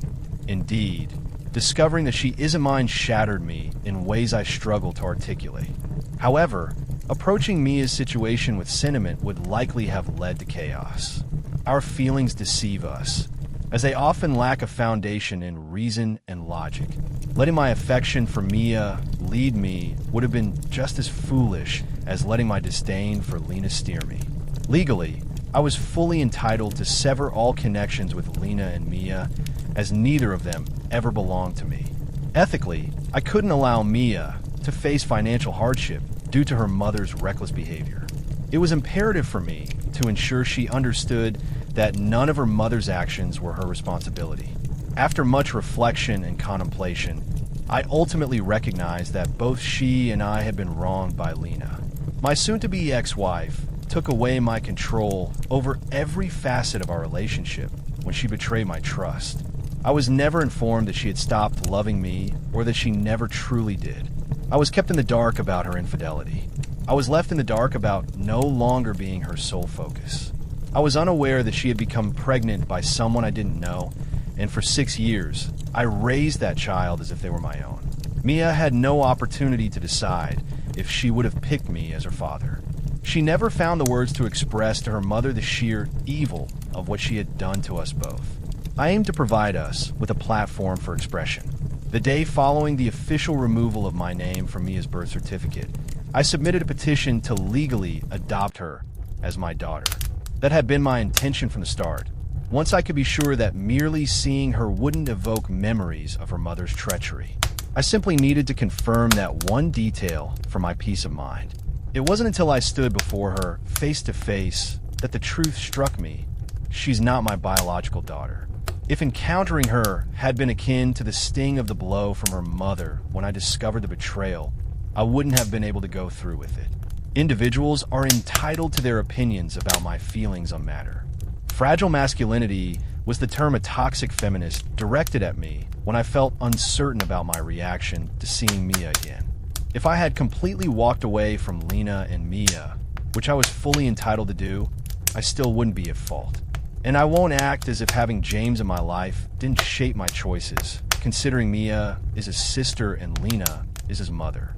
He is a wonderful big brother, and her love for him is a significant factor in the decisions I have made. However, Mia is my daughter. No, it is not to the same extent as James is my son, as he is related by blood. As her father, I deeply desire for her to stay a part of my life. I felt compelled to formally clarify the situation and create pathways to opportunities that were previously unavailable to us. At first glance, it appears to be futile legal maneuvers that lead me right back to my original position. My marriage was a facade. The connection I shared with Lena was merely an act, probably from the very beginning. I seek a fresh start, an opportunity to choose a different partner, one who may embody faithfulness and loyalty. Yet, that remains forever out of reach for me. I can never truly grasp what could have transpired, even if my actions might have led to a path far removed from that of a harlot. The children will remain unaware of their mother's infidelities and treachery for quite some time. However, I desire for them, especially Mia, to ultimately understand my battle to maintain composure and safeguard them. I want her to realize that despite my strong feelings toward her mother, I allowed myself the opportunity to decide whether or not to embrace her as my daughter. I selected Mia. When the judge inquires of that poor, innocent little girl whether she wishes for me to be her daddy once more, I hope her response is an immediate and unhesitating yes. It will take years for her to understand that she genuinely selected me to be her father, as she had other choices as well. We found ourselves united by circumstances beyond our control. Yet, I am pursuing every legal avenue available to me to embrace her as my own, regardless of our biological ties. One day, when she's grown and understands that I offered her the opportunity to break away and she chose not to, I hope she smiles. I want her to understand that being her dad was a choice I made, not an obligation I had to fulfill, in a manner that deepens our connection beyond mere kinship. There are certain individuals in my family connections that I would prefer not to be associated with, yet I had no control over that decision. Mia and I made the decision to stick together when we both had the option to walk away. She understands the depth of my affection for her, a feeling that will endure forever. It's been challenging to navigate each day, merely striving to endure the turmoil that has enveloped my existence. It's exhausting. Yet, I have also reflected on how I wish the children would view all of this years down the line when they reach adulthood. Upon discovering their mother's actions, how I exposed her, and the truths I revealed, I desire for them to feel a deep sense of disgust. When Mia realizes that I didn't contribute a single penny to her upbringing, yet chose to do so regardless, I hope she feels a sense of gratitude. When she realizes that her mom placed us in an impossible situation, yet we navigated it together, I hope she feels joy in our resilience. As they come to terms with how their stability could have been completely shattered because of our mother, I hope they grasp a fraction of the sacrifice I made to keep us all together in the years to come. The truth will remain unaltered and free from any misleading narratives. I understand that their mother is a deeply flawed and self-centered individual. Eventually, they will uncover the truth, and I wish for them to distance themselves from her for her actions. Ultimately, it will be up to them to discern the truth when it comes to light. My only option is to eliminate Lena from my existence in every conceivable manner and continue on with my life. Her fate holds no significance for me. The children are the priority at this moment. Several individuals reached out to me inquiring about my response to Lena, informing the children that we could never reconcile, as my feelings for her had irrevocably changed. The following day after school, I treated them both to ice cream at a nearby park. James appeared to accept that I don't have feelings for their mom, yet it clearly bothered him.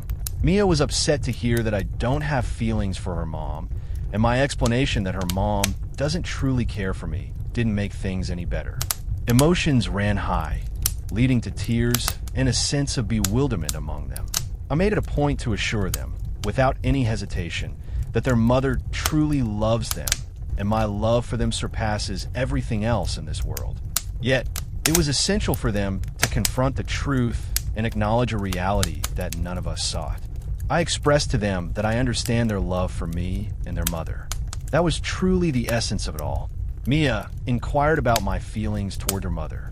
I aimed to be completely truthful with her. However, I didn't believe there was a suitable way to explain to her that her mother is quite unstable and has questionable behavior. All I could think to say was that her mom had deceived me and caused me pain. She wrapped her arms around me in an attempt to offer comfort.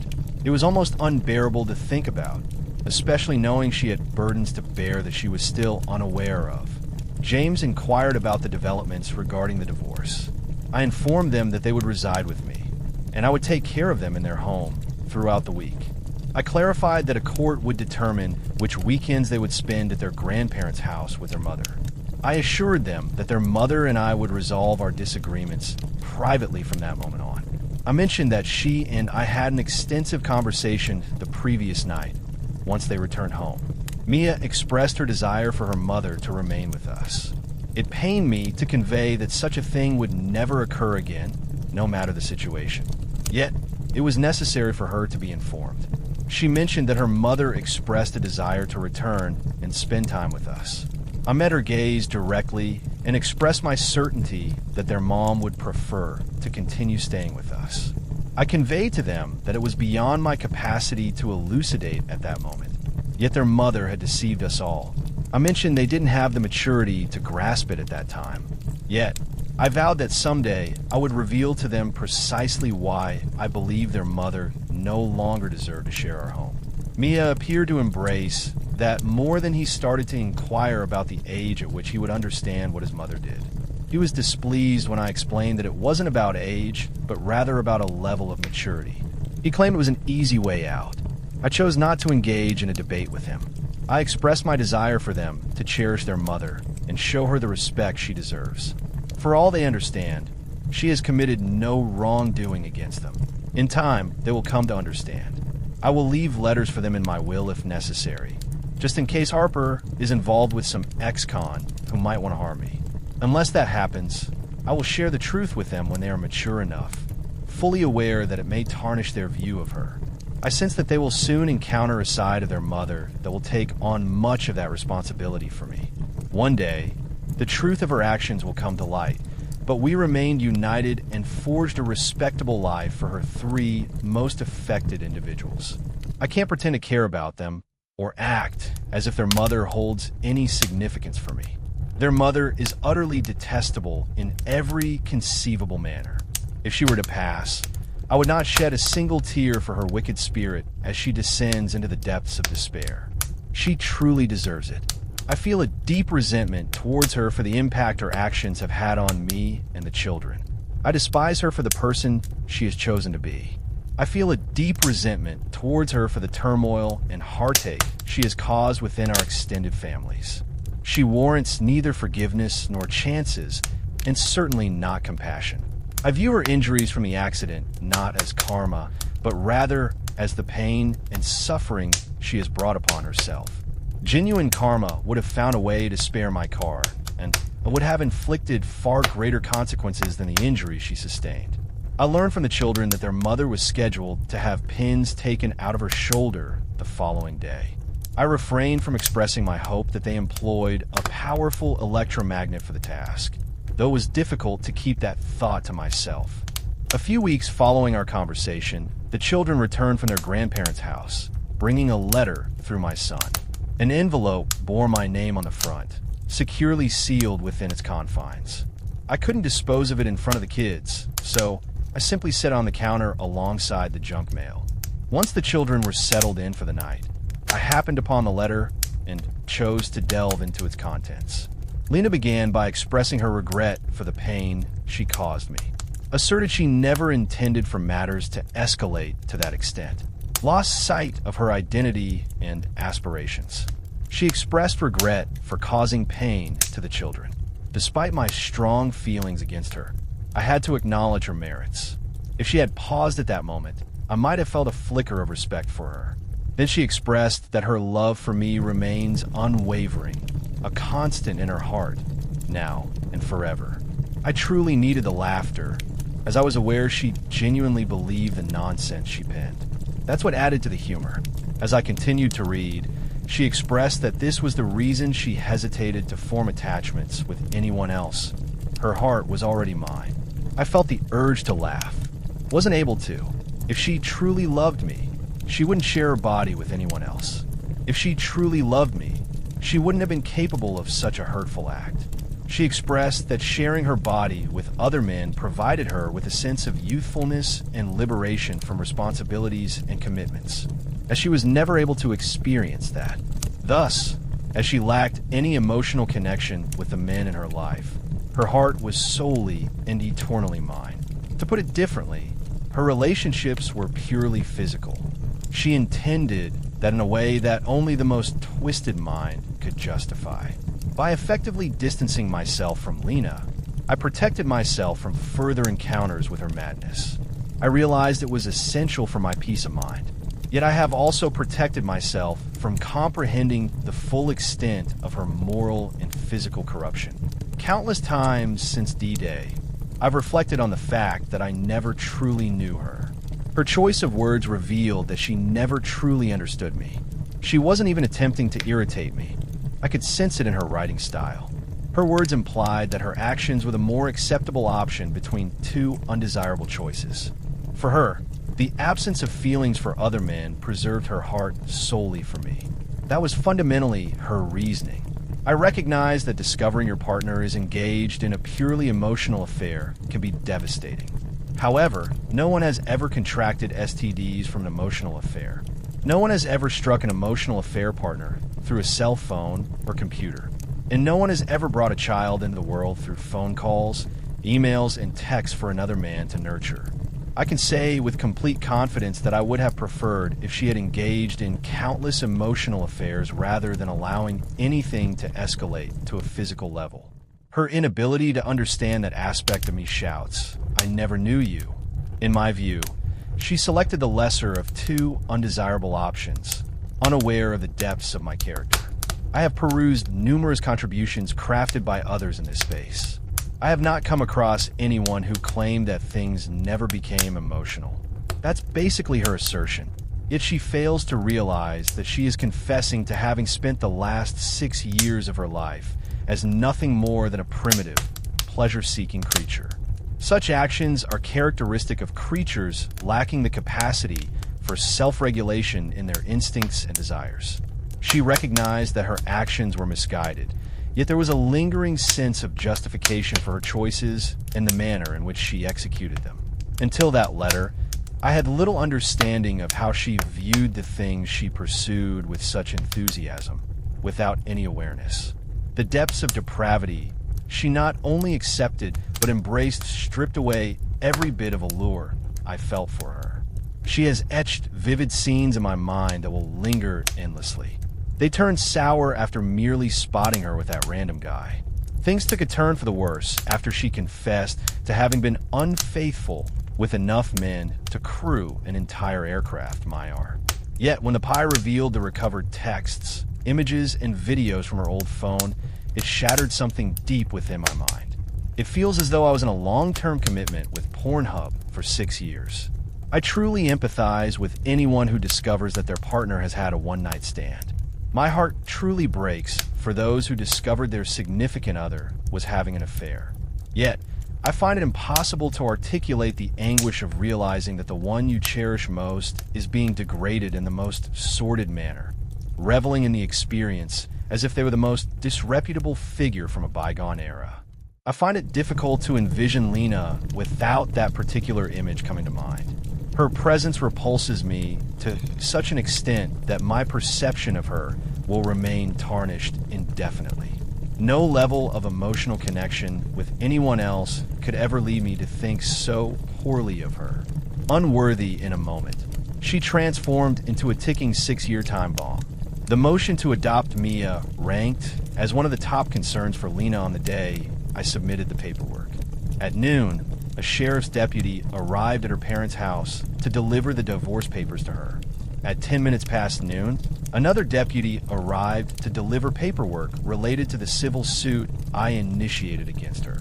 The messages and calls from her parents' devices remained unanswered and unseen.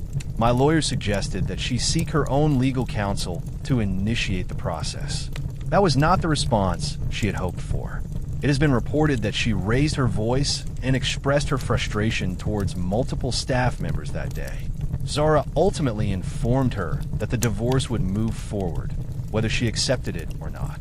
Any additional harassment directed at her or her team will be met with serious consequences. I somewhat wish Lena had continued to push forward. Orange never suited her, yet what she has accomplished borders on the outrageous. More than a week had passed when a lawyer reached out to Zara, marking the beginning of their conversation.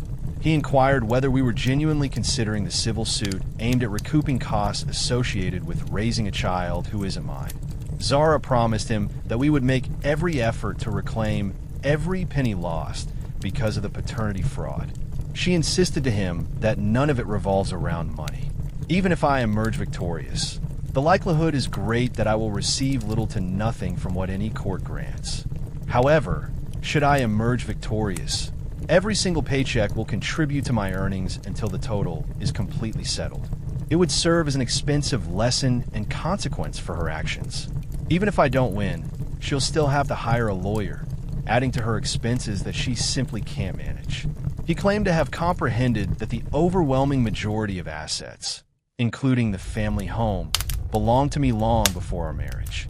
However, He emphasized that it would be unrealistic to anticipate obtaining custody of both children, requiring her to pay child support while also expecting her to manage without spousal support following a serious accident.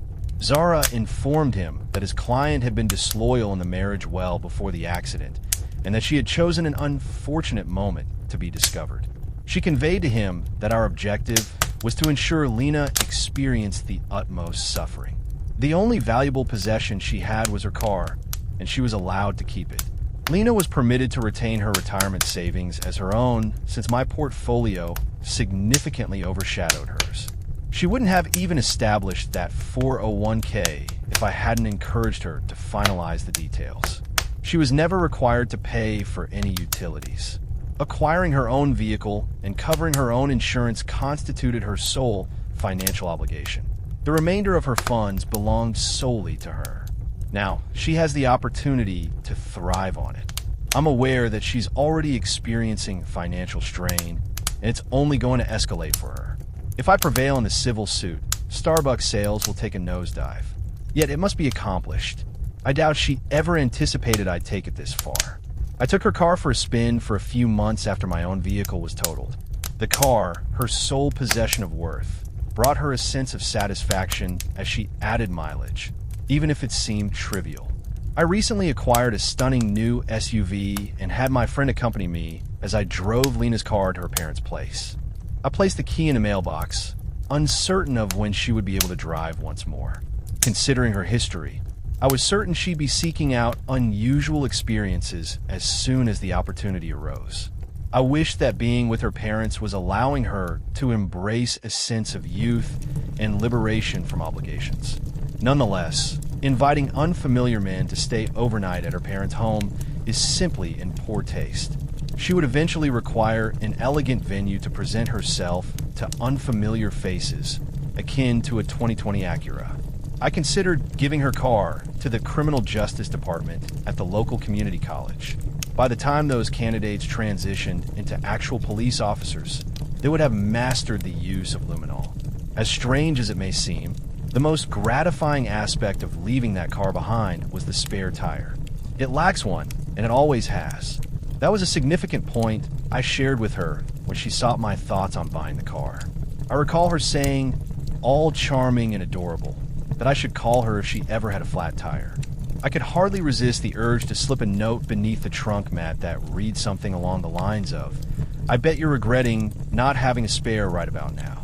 However, I have confidence that in time, she will understand the message by herself. A few days following their phone conversation, the lawyers convened in person to deliberate on various matters. Their team sought a gathering to deliberate on Mia's circumstances. Even if I had reservations, I didn't want her to build barriers that would stop me from adopting Mia. I consented for our daughter's benefit, and we convened at Zara's office. I sat in the main conference room as Zara entered alongside opposing counsel and Lena. It was in that moment that I finally grasped the meaning behind the phrase about someone looking rode hard and put away wet. She appeared quite unwell. For several minutes, I was convinced that my eyes were playing tricks on me, conjuring up some kind of intense, irrational fury directed at her.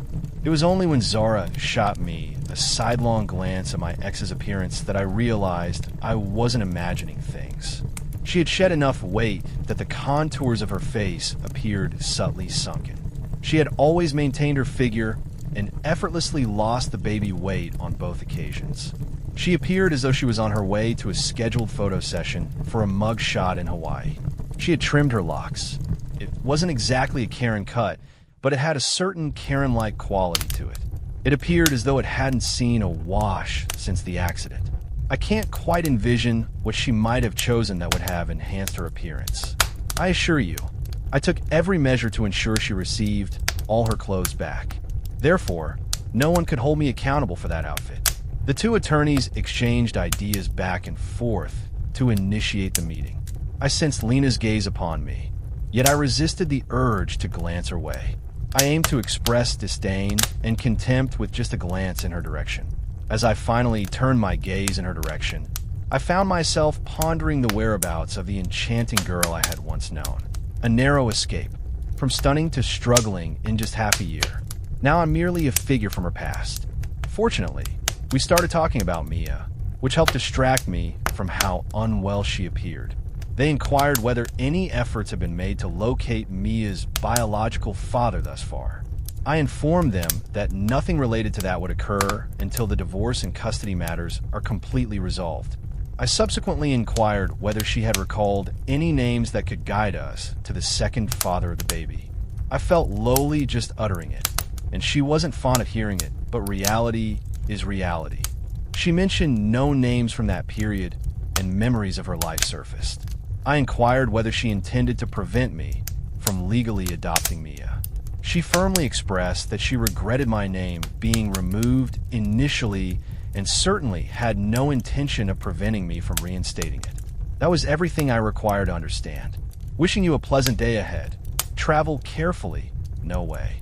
Before I could rise to encourage the meeting to conclude, Lena inquired, "Would you have been able to forgive me and accept me back as your wife after my initial mistake if I had confessed and vowed on my life to never stray again?" She captured my attention. It's a question she had pondered repeatedly since that first night of her departure. It was a question we both understood, and therein lay the crux of the matter.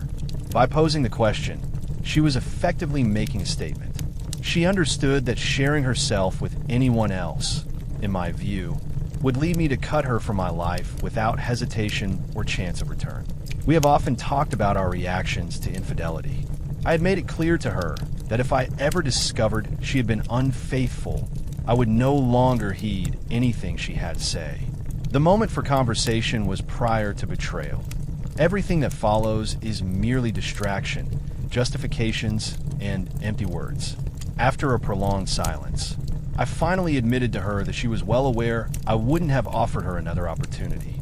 Then I inquired whether, if I had brought home a child from a random encounter 6 years ago, she would be willing to take care of it. Things took a turn for the worse from that point onward. She claimed that I was exerting all my efforts to cause her pain at this moment. I did not refute it. She remarked that I am not her parent and that I have no right to discipline her for her misbehavior concerning the civil suit. I ensured she grasped that the divorce was meant as a form of retribution. The civil suit was, with any luck, the compensation I was rightfully due. She claimed that I would ruin the children's lives just to get back at her.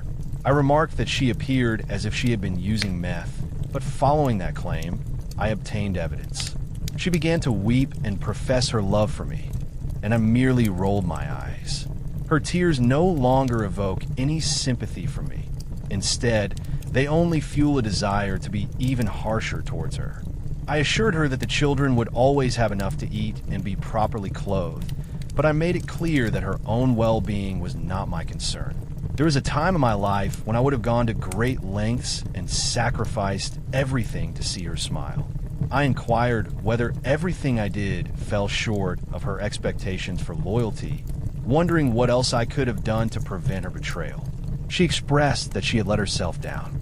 I shouted that she had betrayed Mia. I expressed to her that she had let down everyone who cared about her. The attorneys eased the situation, and Zara presented a suggested temporary visitation arrangement to them. Understanding the weeks she will have them will enable her to plan her doctor appointments more effectively. I cautioned her that, although it's not my concern what she chooses to do, and I have no interest in it, she should refrain from having any unfamiliar men near the children. She mentioned that she hadn't been involved with anyone. She wasn't fond of my reminding her that she had mentioned it to me once or twice before.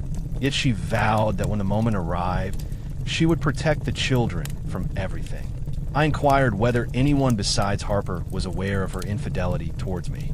She confessed to her sister that she only acknowledged the kissing after the initial incident. Her sister erupted in anger, unleashing a torrent of curses for a full 5 minutes. Lena understood that revealing the truth to her sister was simply out of the question. Yet, only Harper was aware of all the encounters. She inquired about the possibility of us seeking counseling to explore whether our relationship could be salvaged. I inquired why I would desire a marriage characterized by a lack of intimacy. She noted that we never experienced a dead bedroom. I made it clear that it was definitely over now, as I would never go near her again, especially with a body count that surpasses COVID. Lena inquired whether I harbor any animosity towards her. I'm uncertain whether that was a yes or no question, but with every ounce of my being, we must make do. Well, that's that. And that's pretty much the situation we find ourselves in. I'm currently in a holding pattern, anticipating the moment when the divorce case will be presented to a judge. The civil case cannot be placed on the docket until the conclusion of the divorce trial. The children are faring well, considering the situation at hand. They have the opportunity to spend time with both sets of grandparents more often. Amidst the chaos, one can find a glimmer of hope. And yes, I understand that I must release the animosity. I'm consulting with a therapist. However, it required a considerable amount of time for me to discover one that I truly appreciate. Even she admits that I have plenty of valid reasons to dislike Lena. I don't typically look for approval from others. Understanding that my hatred isn't unfounded provides significant relief. I understand that it's not beneficial for me. My new therapist is guiding me to express my feelings and work on releasing them. Meditation is a bit of a challenge for me, but it's an experience I'm just starting to explore. My initial experience with therapy was satisfactory for roughly 4 sessions. The initial meeting is fundamentally about introductions, regardless of the details provided in the paperwork. Initially, she appeared quite optimistic, understanding and uplifting. She told me I was excelling compared to many in the role of a father, which was uplifting to hear. However, as we began discussing past issues prior to the infidelity, her tone shifted. She subtly suggested that there are times when we engage in actions that may hurt or annoy our partner, yet they remain silent about it. If those issues linger for weeks, months, or even years, it's akin to a powder keg that we have contributed to building. No, she lacked a Belgian accent. However, I possess enough self-respect and awareness to recognize that, regardless of my flaws and errors, I did not merit the treatment I received from Lena. Nothing I had ever done to her could ever compare to the righteousness of her actions towards me. I recently started seeing a new therapist. I attended several therapy sessions with a man. He grasped the emotions of vulnerability and mental imagery. He understood how it can all feel like too much. I simply felt uneasy around him. I'm relieved to say that I've shed most of my tears. However, when it comes to discussing emotional matters, I prefer not to shed tears in front of a man. Men are for enjoying drinks, engaging in sports, and having a good brawl. The reasons behind Gary's wife's emotional unavailability and her lack of understanding of his love language remain unexamined. This individual doesn't, in any case. A part of me wished to extend him further opportunities. However, I didn't perceive any connection forming between us. If that's how it comes across, then so be it. I find it easier to open up to a woman. That's what I prefer, and I've finally found a great therapist. As the sole daughter among 3 brothers, she developed a unique insight into the male perspective. She excels in navigating the complexities of infidelity and providing support through grief counseling. As I recounted the series of events that brought me to that moment, she went through half a box of tissues. She expressed her astonishment at how well I'm doing. I'm still uncertain whether that was intended as a form of encouragement or if it was a genuine surprise that I'm not in an institution. For the sake of this discussion, I'll refer to my therapist as Sarah. Her willingness to listen has been incredibly beneficial to me. She claims I'm hard to decipher, suggesting that my exterior doesn't align with my warm demeanor. She observed that I employ wit to ease tense moments and put others at ease. I mentioned to her that it takes away from the enjoyment if she points out my nonsense ahead of time. Yet she is unraveling the complexities of my being. She insists that I need to discover myself at this moment. She was resolute in her intention to assist. Reconstructing my existence and my identity will require my own dedication and hard work. I can't simply hire someone else to handle the task for me. I need to assess my situation and determine the extent of my damage, fix what I can, and let go of what I cannot salvage. It will be painful, even more so than the pain I've already endured. Yet, I must find a way to accept all that I've lost, for it will not return.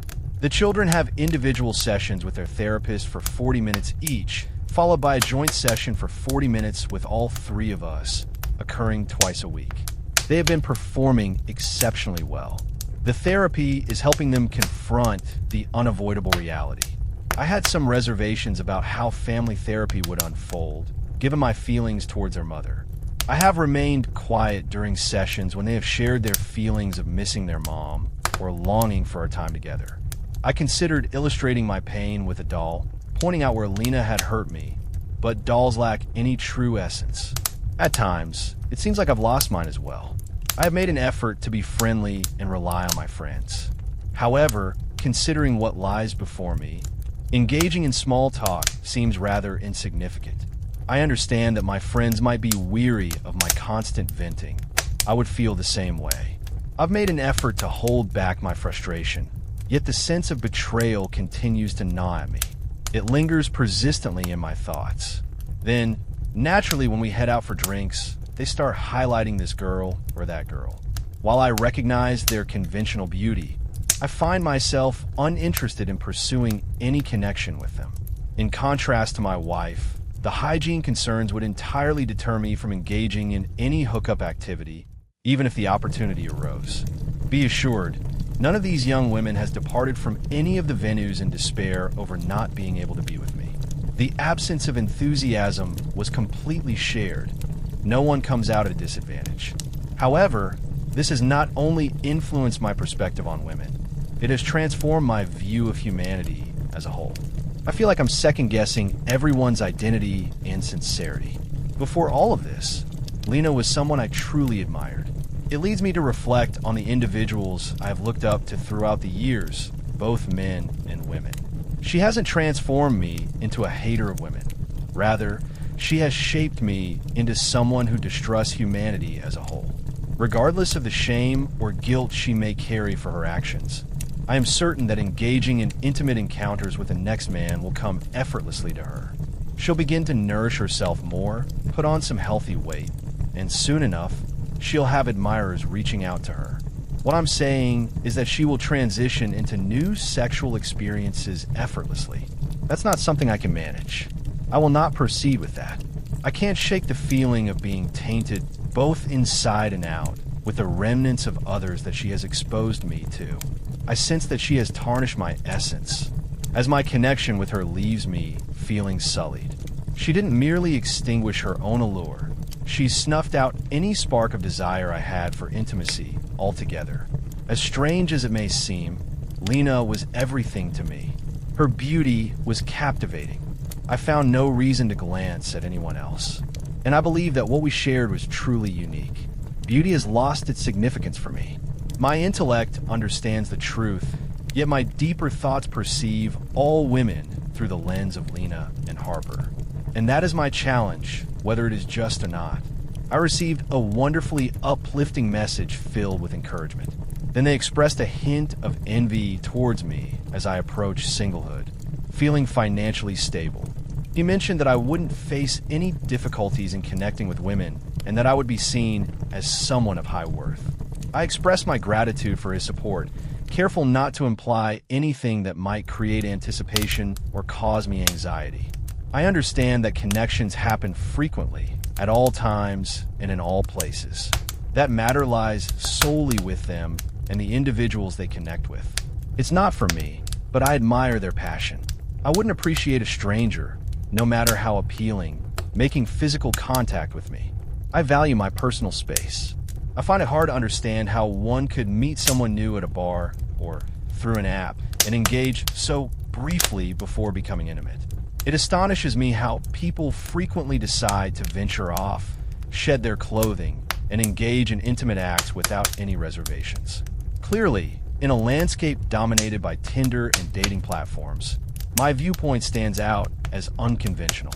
I found myself pondering the duration since they had engaged in that exact activity with another individual. Most individuals embrace the hookup lifestyle. Lena's hookup numbers would be quite typical for the average single woman in today's world. I believe that many men would act similarly if given the chance. I simply couldn't and wouldn't, and clearly, I never desired to be with anyone who has. part of me senses that Lena withheld the truth about her infidelity, perhaps out of spite for my anticipated reaction. When I expressed that it seemed she was conveying a message, that was indeed the message it appeared she was conveying.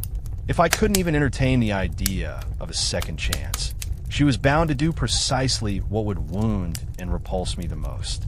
The ultimate challenge was followed by a subtle act of retribution that I remained blissfully unaware of. Once the connection we shared was severed, we could never reclaim that with each other or anyone else. This was an extraordinary chance, as we are each given just one life to live. The ongoing betrayal is what has truly devastated me. If she had only acknowledged her actions and we had gone our separate ways, perhaps I could have gathered the fragments of my life and eventually opened my heart to someone new.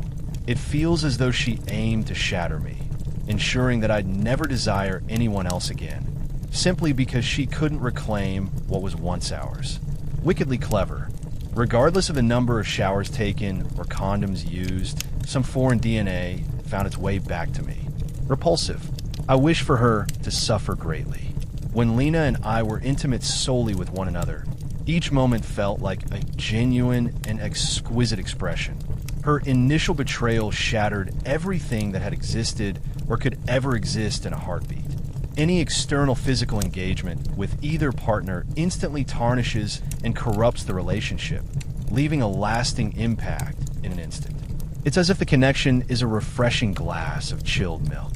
The moment her lips met those of another man, it was akin to a single drop of India ink swirling into the milk. It's merely a single drop. The majority remains milk. Ignore the swift change in color. It likely has the same flavor. Just embrace it, right? Yet, rather than sharing the tale of the single drop of ink, she offered me the milk to savor. She not only allowed me to indulge in the inky milk, but she also continued to pour in more ink.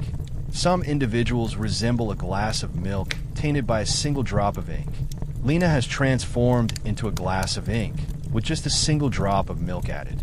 She is a degraded individual, regarded solely as a mere object for transactional purposes. The night of her conception, I can't help but wish someone had intervened in a rather extreme way, ensuring her father would never have the chance to father another child. A brighter world awaits us all.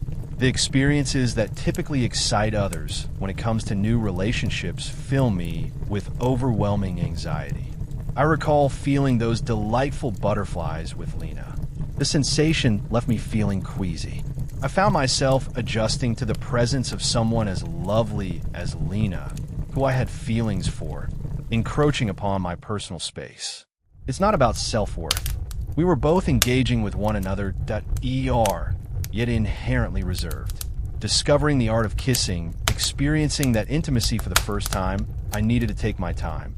People often assume that all teenagers are driven by hormones and desires, but she and I were not part of that stereotype. We gradually advanced our physical interactions as we gained understanding and became more at ease. I learned that this was how it was meant to be. That is precisely what I desired. That is precisely what she promised me she desired too. The idea of attempting to connect intimately with someone unfamiliar fills me with discomfort. But naturally, the mere thought of Lena now serves as the perfect remedy, much like an antidote to Viagra. Everything feels overwhelming.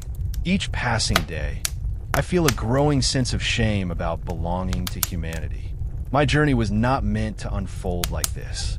We were poised to experience countless beautiful moments together as a family. Yet those memories have been shattered, and those moments will remain forever lost. Ultimately, my feelings for Mia were deep, yet I had to part ways with her.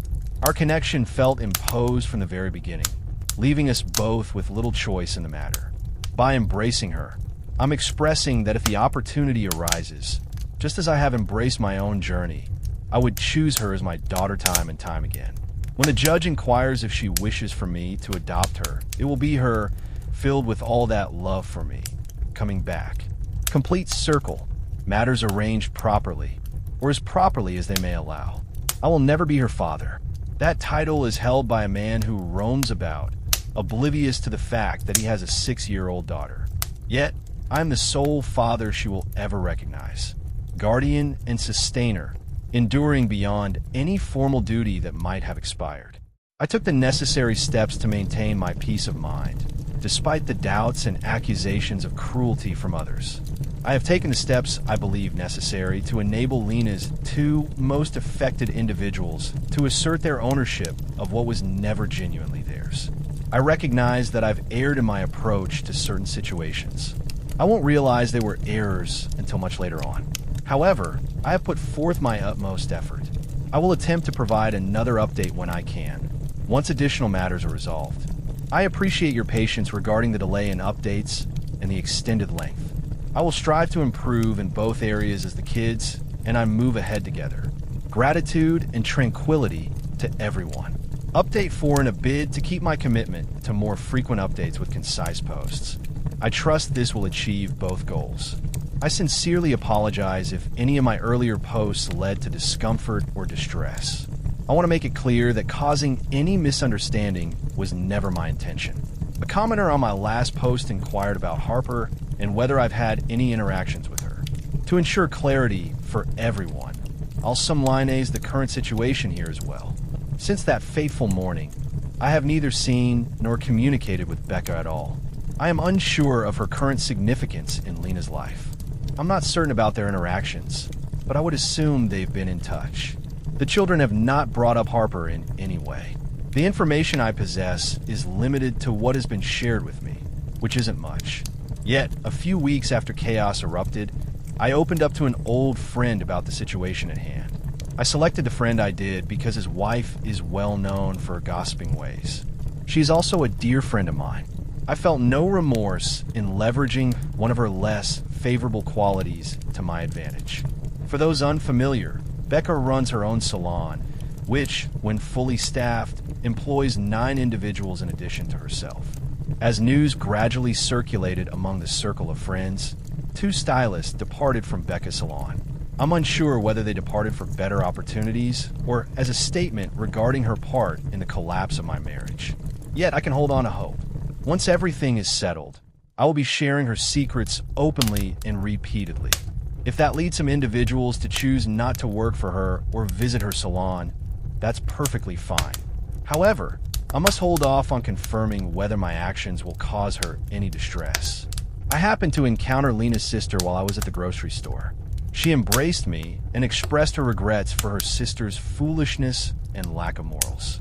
I am certain that many present would have advised me to sever all ties with her, given her affiliation with the opposing side. However, I've always had a fondness for Lily and her husband Jack. I extended an invitation for them and their kids to come over and have some fun at the pool. We fired up the grill, and Jack took charge of the kids and the cooking while Lily and I engaged in conversation.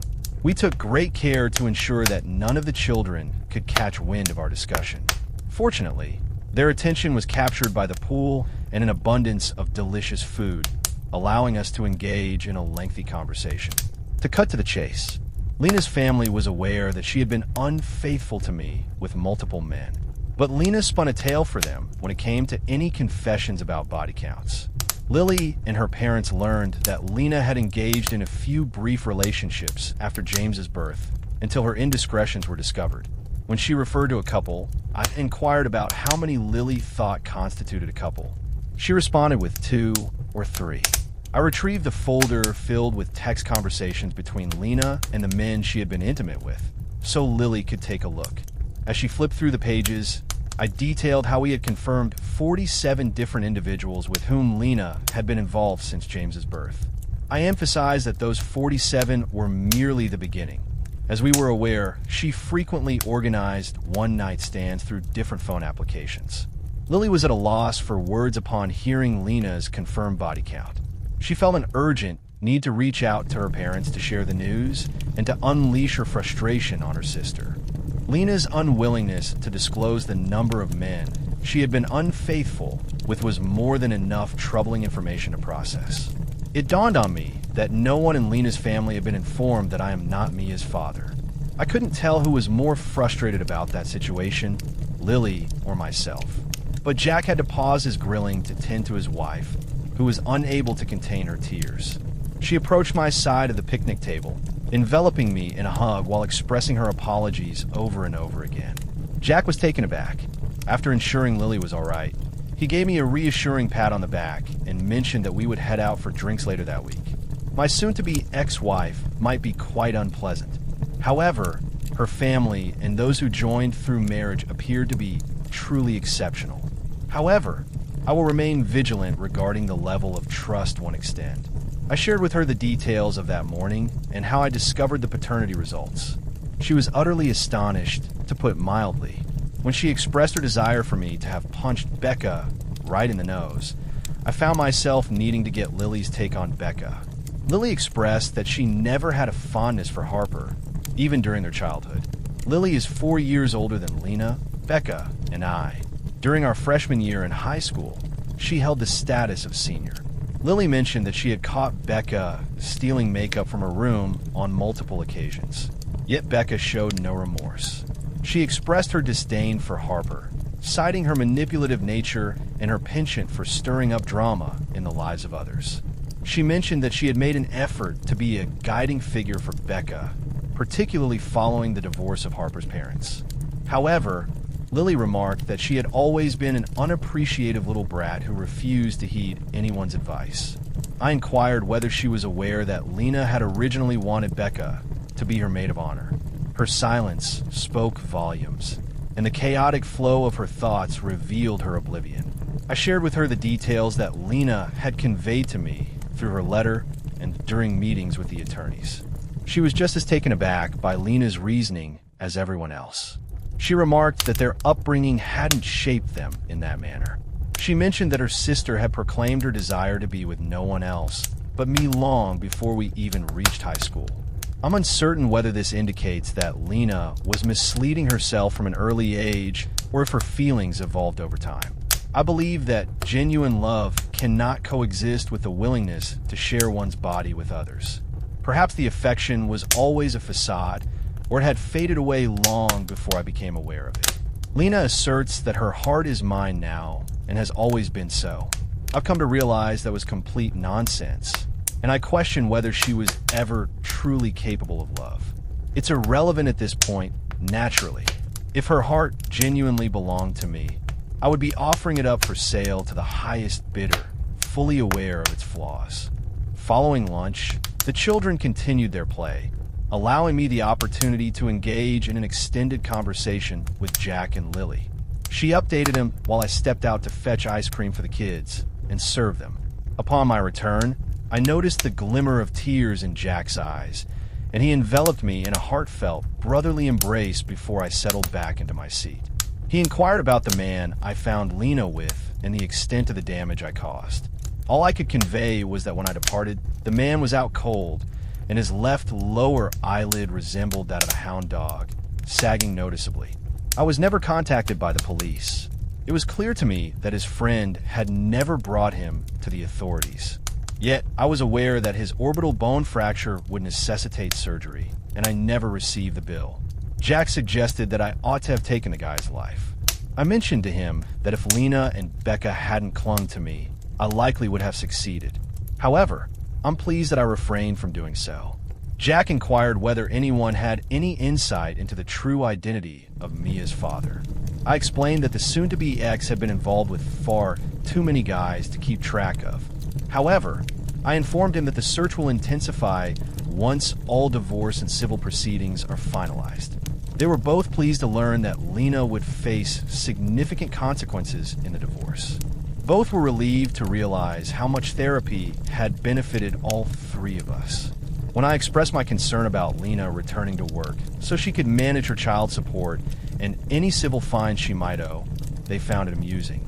Jack remarked that if paternity fraud were considered a crime, Lena would face the ultimate punishment.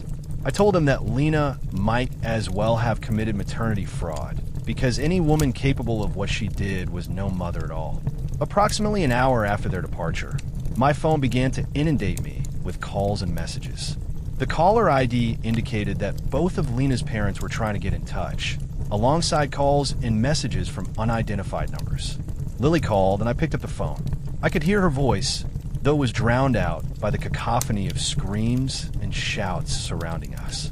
she stepped outside, seeking a moment of quiet to share that she had revealed everything to her parents. Her father was occupied packing Lena's things into her vehicle. Her mother wept and expressed her disappointment, lamenting how ashamed they felt to have raised someone like her. Feel free to label me as traditional. However, when your mother labels you in such a derogatory way, it's quite clear that you've lingered on the path to Horseville for far too long, perhaps one stop too many, or even several. I could hear Lena's cries and her desperate pleas, expressing that she had nowhere to turn. Rather than reveling in her situation, she was merely receiving a portion of what fate had in store for her. My mind turned to the children. I have no problem with Mia and James spending time at their grandparents' house. However, in every other place I could imagine where Lena might end up, there is absolutely no chance I would permit them to remain with her. If she went to Harper's, there is absolutely no way I would permit them to be near that superficial beautician. Even if she somehow found a way to book a hotel room with her tight budget, I couldn't shake the feeling that she'd invite some random guy to stay over. I felt a sense of relief that her family was aware of part of the truth. However, I was aware that taking that step would lead to complications with visitation.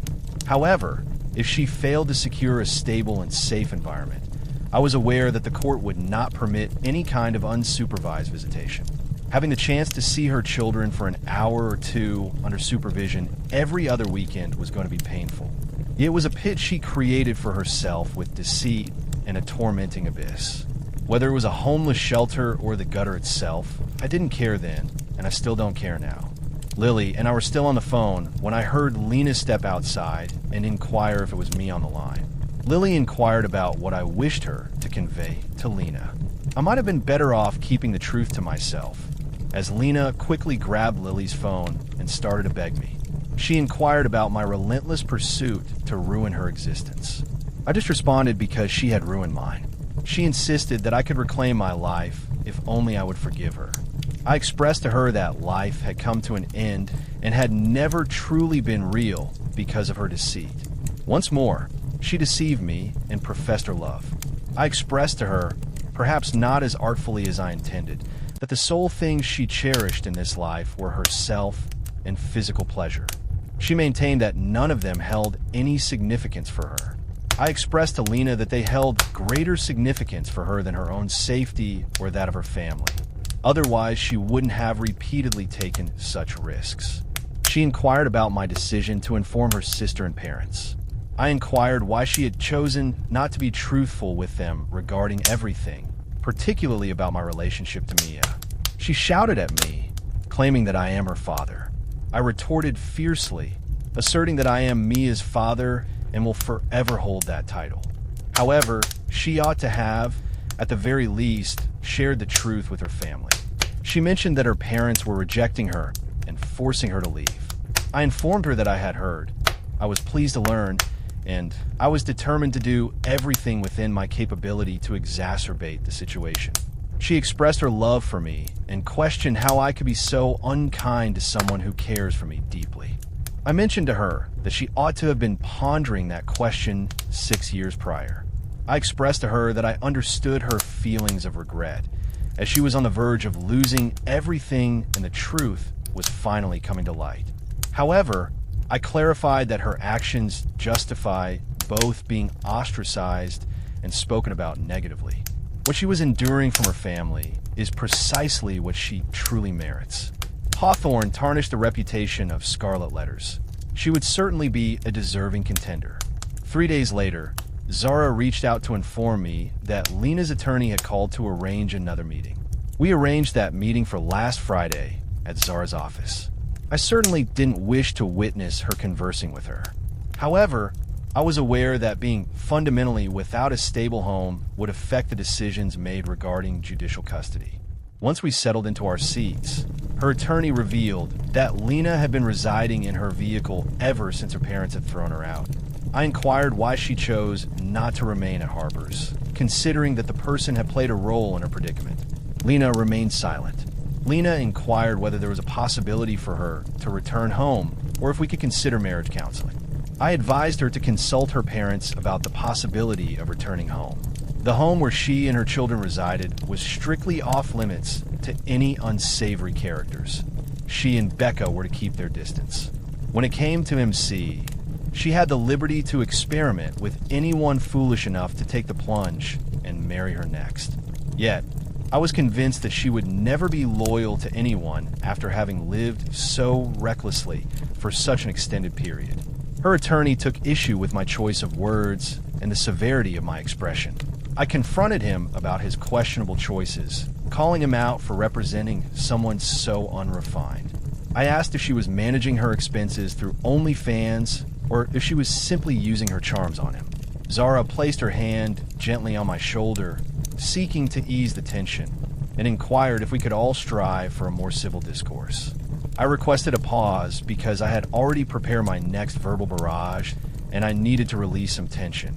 I stepped outside for a brief 20-minute respite, seeking solace in my car, away from the crowd. I contemplated etching "Home Sweet Home" with my key on the hood of Lena's car. Yet, I was acutely aware of the cameras rolling, and I was already navigating a maze of legal counsel. Fast food wrappers cluttered the passenger side, while heaps of clothes filled the back seat, enduring the torment. That was the impact she had on both her life and mine. I'm working alongside a professional to release the negativity I've been holding on to. However, I found no justification to extend her even a trace of respect or decency. Everything about her was inappropriate, and those who engage in such behavior often lack self-respect. Zara encouraged me to stick to simple yes or no answers whenever I could. I consented to give it a shot, but I made it clear that I could only tolerate a limited amount of my ex's deceitful stories and justifications. She promised to expedite the meeting for us. As we resumed our seats, I shot a piercing glare at Lena and her lawyer, silently conveying my disdain and wishing them both ill without uttering a single word. Zara resumed the meeting by inquiring if Lena had pursued or obtained any therapy for herself. She asserted that she lacked the time due to her physical therapy commitments, and she also mentioned financial constraints since her insurance wouldn't cover the therapy costs. Zara inquired whether, upon payment, Lena would be willing to attend a few therapy sessions on her own. I whipped my head around to Zara so quickly when she asked that I felt like I might get whiplash. Yet, she nudged me beneath the table, signaling that she had everything managed. Her attorney promptly stated that Lena would exclusively see a therapist of her own selection, irrespective of who covered the costs. Zara expressed that it was acceptable, but suggested that some therapy could assist her in processing her emotions to enhance her abilities as a mother in the future. I couldn't help but think that Zara had completely lost her senses by suggesting such an idea, yet I allowed her to continue her discourse. Her advisor emphasized that they would discuss it and provide us with a response later on. My lawyer mentioned that despite being on the opposing side, she felt a strong commitment to ensuring that any women involved in the cases she handled received the support they required. I won't deceive you. The manner in which she expressed it was so persuasive that I genuinely believed my own attorney had betrayed me. Lena inquired about the possibility of engaging in counseling together as a family. In that moment, I discreetly nudged Zara's leg beneath the table, signaling that there was absolutely no chance I would consent to that. Zara pushed me away before suggesting that if Lena attended multiple sessions and the therapist believed it would be helpful, we could consider it. I sensed that Zara had a purpose behind her proposal. I just wish she had informed me in advance. I understood that the purpose of her strategies would become clear to me eventually, yet I remained puzzled until the meeting concluded. I inquired of Lena whether her current struggles justified all the fleeting, insignificant encounters with unfamiliar faces. I genuinely wanted to understand if the years spent indulging in reckless behavior were truly worth the potential loss of everything. I emphasized that she needed to find joy in her pursuits, or else she wouldn't have continued with them.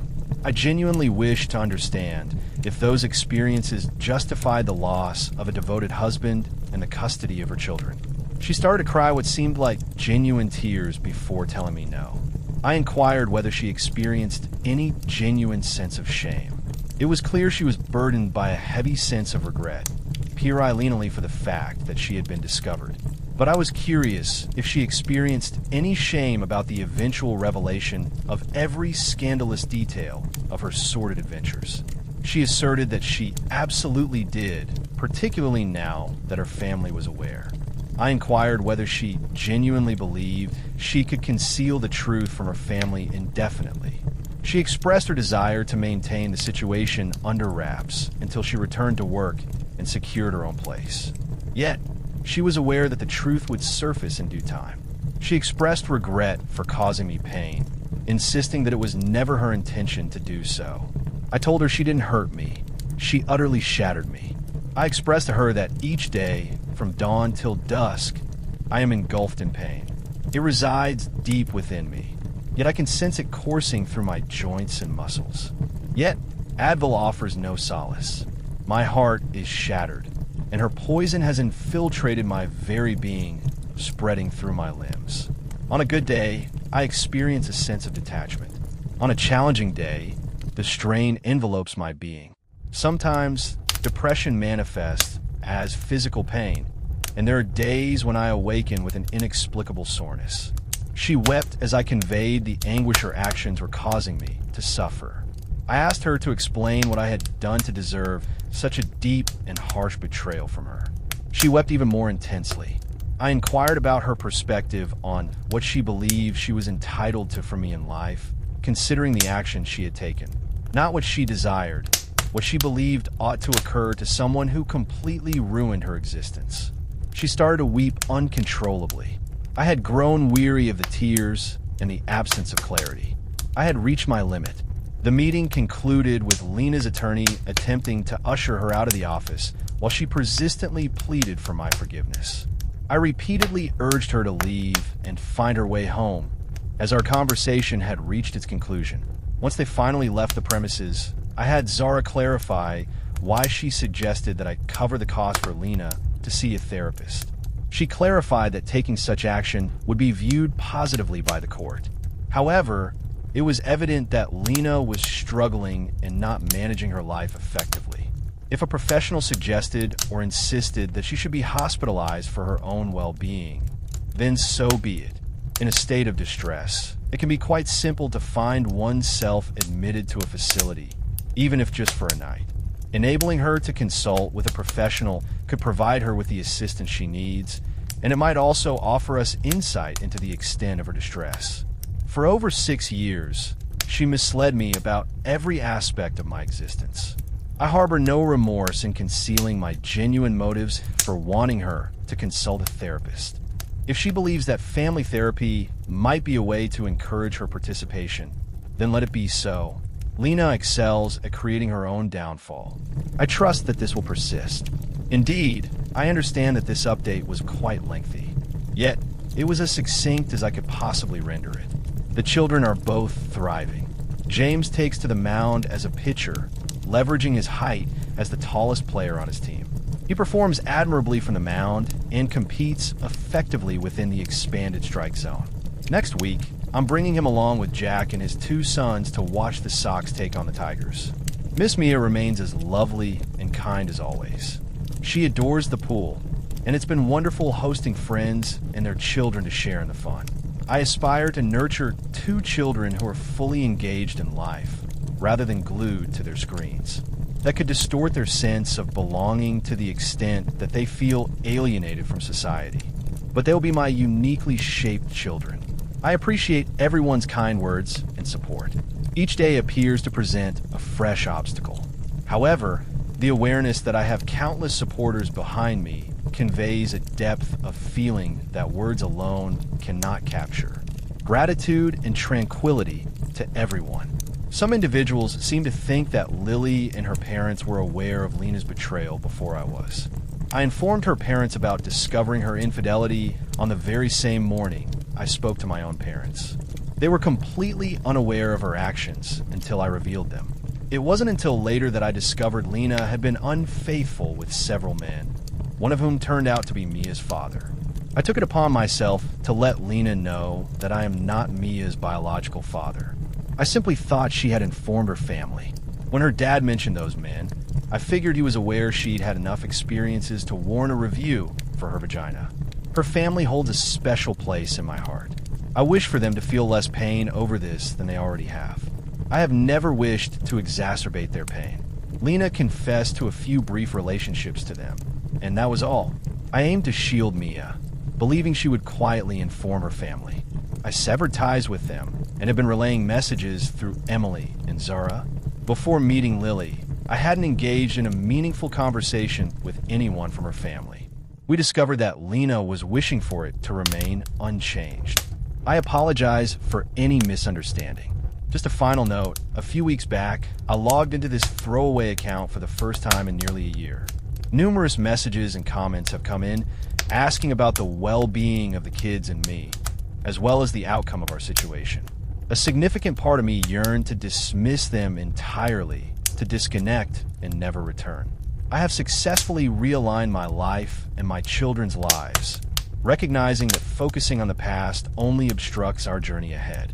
The guidance I received from Reddit was encouraging and beneficial from the very beginning, continuing through various challenging moments in my life when I felt my most vulnerable. To all who offered their support and kindness, I will provide this final update. I must express my deep gratitude to those who guided me through the treacherous terrain I was unaware I was traversing. It has been quite a while since my last update, and it's likely that many readers have entirely forgotten about my previous posts, which is perfectly reasonable. Links from earlier will be provided at the end. I appreciate your patience, as this will be quite an extensive read. However, a considerable amount of time has elapsed, and numerous events have unfolded, making it impossible to encapsulate this in just 2 or 3 paragraphs. Because the outcomes have now been settled in ways I never envisioned or planned. When I last shared an update, my soon-to-be ex-wife Lena had been asked to leave her parents' home for failing to inform them that I am not the biological father of our daughter Mia. I had let them know that I had caught their daughter cheating on the very same morning I shared the news about her accident. Yet, she had not disclosed to them that the man I found her with was merely one among many with whom she had been unfaithful. Lena found herself living in her car, having nowhere else to turn after being disowned. At the same time, I was working on the legal adoption of Mia, following the court's ruling that I am not her biological father. Zara, my attorney, was trying to encourage Lena to consult a mental health professional of her preference, hoping it would be advantageous for me. Zara suggested 2 nearby psychiatric practices to Lena's lawyer, indicating that we would cover the cost of her sessions, or she could opt for any other therapist she preferred. I felt a strong sense of doubt regarding the necessity of paying for the sessions or engaging in anything that could truly help Lena. Regardless of your feelings, whether positive or negative, it's crucial to heed the counsel of your legal advisor. This is a lesson worth embracing for my journey. Lena ultimately selected a nearby psychiatrist who quickly identified her mental instability. For her own well-being, she decided to admit Lena to the local hospital's psychiatric ward for an overnight observation. What began as a single overnight stay evolved into an extended period of several months spent receiving psychiatric care in hospitals. Owing to the strict confidentiality regulations in the medical profession, I was never informed of her precise diagnosis. However, her lawyer noted that every time he encountered Lena, she appeared to be heavily sedated and not fully present. The early months she devoted to experimenting with designer straitjackets postponed the conclusion of the divorce and child custody proceedings. Since Lena was not contesting and her counsel could represent her, my attempt to adopt Carrie proceeded without delay. Despite the recent sadness that has enveloped my life, hearing the judge question Carrie and listening to her responses filled me with an indescribable joy. Carrie was unaware that the court had ever ruled her not my daughter at my request. It struck her as amusing when the judge inquired if she wished for me to take on the role of her father.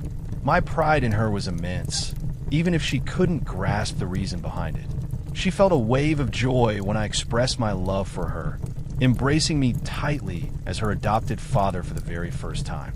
I felt a sense of relief that James was present, yet I was even more thankful that Lena was absent. James and Carrie found themselves completely in the dark regarding the purpose of the hearing. However, Carrie is now officially my daughter, despite the absence of any shared DNA.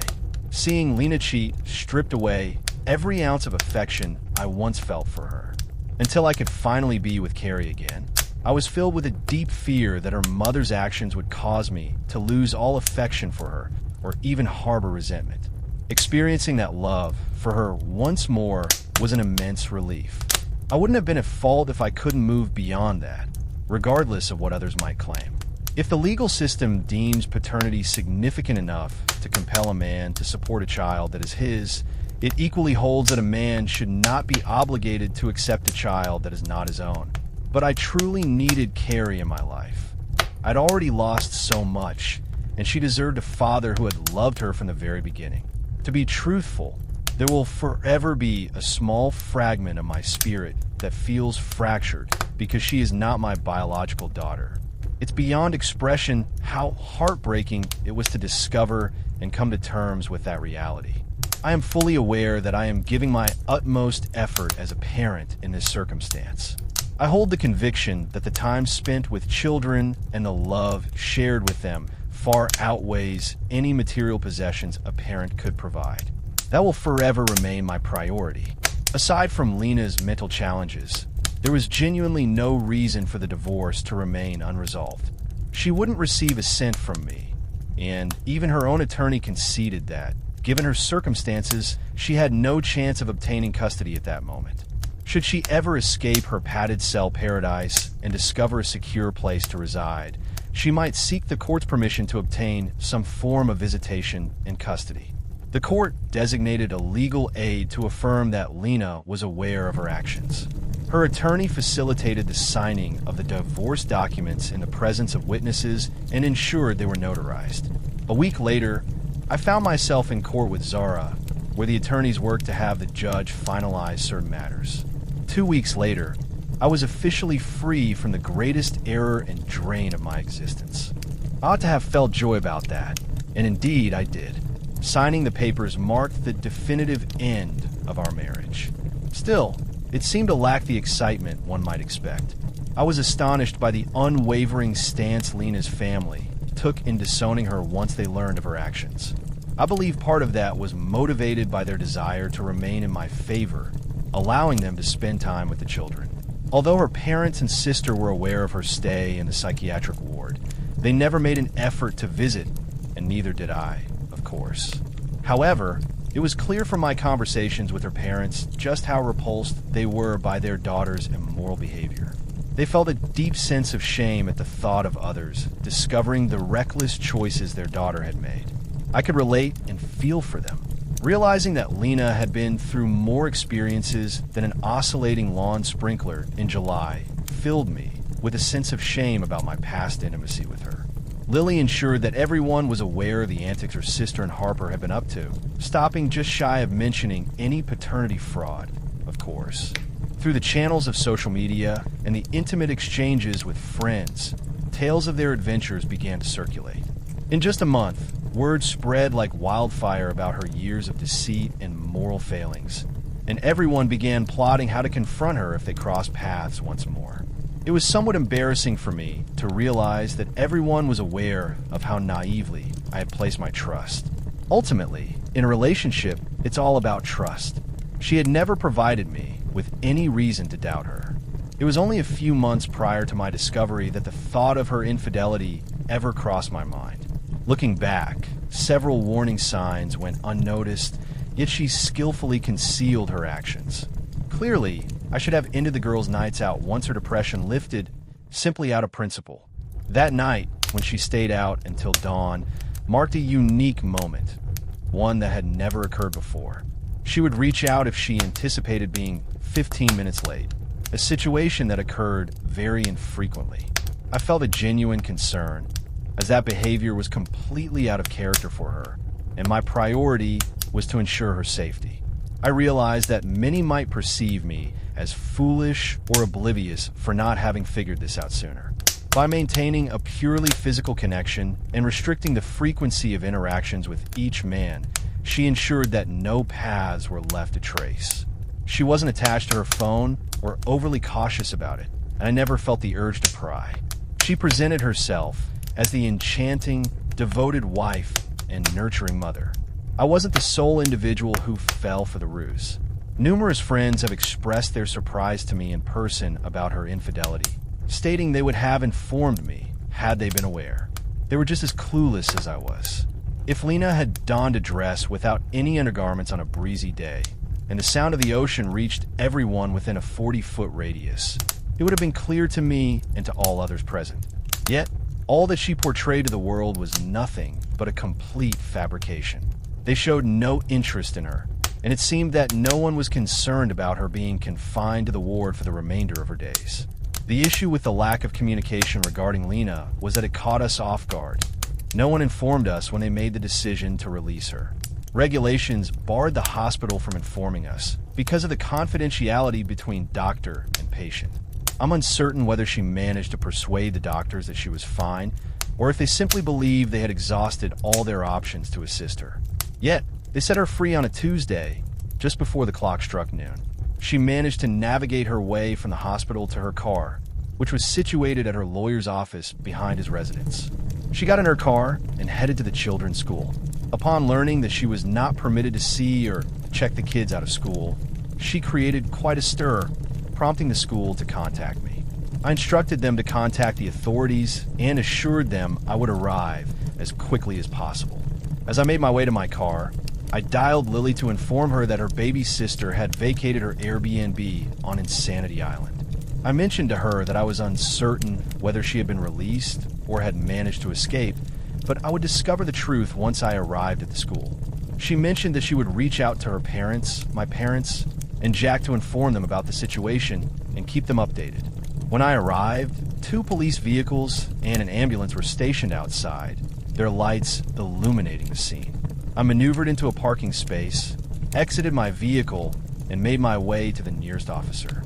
Upon revealing my identity as the former spouse, he guided me through a side entrance that led directly into the school cafeteria.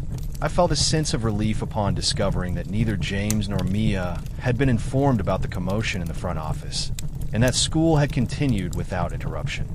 Lena was seated at a cafeteria table by the police, and when she spotted me, she attempted to rise, insisting on seeing her children. They prevented her from coming near me, and I inquired whether they had confirmed with the hospital's mental health ward about her release. The authorities conveyed to me that although the medical facility was unable to disclose specific details without a legal order, they had allowed her to leave of her own accord. Lena burst into tears, insisting on seeing her children. I informed the officer that I had complete custody and there was absolutely no chance they would be seeing her in such a distressed emotional condition. She shouted at me that she wished to see her children once more. I advised her to have her attorney submit the necessary paperwork for visitation. However, until I receive an assessment from a qualified mental health expert indicating the contrary, I believe she is an unfit parent and exhibits manic behavior. She remarked that the children are the sole 2 individuals remaining who still harbor any affection for her. I mentioned to her that it was likely accurate, yet they are merely children, and they lack the understanding. The officer chuckled, then succeeded in restoring his demeanor. She attempted to confront me, but he restrained her. She expressed that she hadn't laid eyes on her children in months, and they were the sole source of strength that helped her navigate her time in that bleak existence. I made it clear that I truly didn't care about her difficulty in dealing with the repercussions of her own choices. However, I was absolutely determined not to expose our children to her fabrications and chaos that day. I informed the officer that I wished to file a restraining order against her to ensure she stays away from me and the children. He consented to submit the initial paperwork at my request, but a judge would ultimately need to decide if it was necessary and provide their signature. He then clarified to Lena that, since I was not permitting her to see the kids, they had already spoken with the principal of the school. She had to depart at once and refrain from returning to the premises until she could present a court order that granted her partial custody. To my astonishment, she refrained from creating an even larger spectacle. It seems she came to understand that, at that moment, there was nothing she could do to achieve her desires. With a swift motion, she clutched her purse and keys, then followed the officer to her car. She entered the vehicle and drove off as the other officer and I completed the report on his tablet and conversed with the principal. Before long, the children finished their day at school, and I gathered James and Mia to head home. As I was roughly 2 miles away from the school, I caught a glimpse of what I believed to be Lena's car emerging from a fast food restaurant right after we had driven past. I turned right, then right again and again, until I found myself back on the same street we had traveled before. I spotted Lena's car in the distance and accelerated to uncover what she was up to. She remained unaware that I had skillfully positioned myself behind her. It was clear she was searching for someone, and that exact individual was watching her closely. The children failed to identify her vehicle in front of them. I'm grateful that a Reddit user encouraged me to install front and rear cameras with audio recorders in my vehicles. That provided me with all the proof necessary to demonstrate that Lena was following me and the children, despite having been cautioned by the police to keep her distance. I headed directly to the police station and presented the magistrate with the footage of Lena, who was waiting for us to pass, only to pull out and then lose track of us. She promised that the evidence would be presented to the judge handling the case, and I could expect to hear about the approval of the restraining order in the near future. 2 days later, while I was at work, I received a call from the police informing me that the restraining order had been filed and served that very morning. It was made clear that she was required to maintain a distance of 200 yards from me and the children at all times. She was prohibited from reaching out to me or the children in any manner, except through her lawyer to my lawyer. I was instructed to promptly contact the authorities if she violated the restraining order, and I felt a sense of relief knowing that I had legal support backing me up. However, I anticipated that she would disregard the restraining order and attempt to reach out to me or the children. To my astonishment, no one received any word from Lena. Her sister claimed that she had made no effort to reach out to her or their parents. I anticipated that she would look for some form of free legal help to pursue partial custody, yet no one reached out to Zara. As the weeks passed, the silence surrounding her became increasingly unsettling. About 3 months ago, I arrived home to find a large manila envelope waiting for me in the mail. The address was inscribed by hand, and the return address simply stated Sydney, Canada. The canceled stamps were distinctly Aussie. I honestly found it hard to fathom who might have dispatched the envelope or for what reason. Inside, I found an exceptionally lengthy letter from Lena, detailing her whereabouts and reassuring me that she had no intention of returning. The letter left me in disbelief, especially with its distant postmark and the identity of the sender. The words she penned in the letter likely left me even more astonished by her wickedly indulgent reasoning that enabled her to find peace at night. Her fervent declaration illuminated numerous aspects of her experiences and the journey that brought her to this point. She described how she essentially experienced a nervous breakdown during her first therapy session. For the initial couple of months, she was in the hospital, heavily sedated and receiving a range of antidepressant and antipsychotic medications. For what felt like an eternity upon her arrival, she expressed a deep desire to simply cease existing. Through therapy and participation in group discussions, she explored her issues in an effort to comprehend the reasons behind her actions. She mentioned that the other patients in the group discussions kept staring at her as if she were utterly foolish for discarding everything. They emerged from fractured families, tumultuous relationships, histories marked by addiction and aggression. Her life had been a walk in the park compared to their life struggles. When it finally dawned on her distorted perception how severely she had faltered and that none of her former life would return, she experienced another breakdown. Her initial collapse stemmed from confronting her past, while the subsequent one arose from grappling with her future, or the absence of it. She proceeded to articulate her emotions of loss and heartache in a rather lackluster effort to elicit sympathy. Lena had the nerve to assert that the morning I discovered her infidelity, what truly troubled her was the realization that I no longer loved her, and that feeling would never return.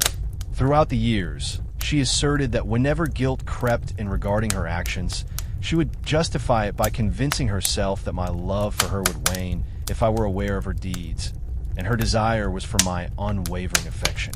The moment I laid eyes on her with another man, all the love I once felt for her vanished in an instant.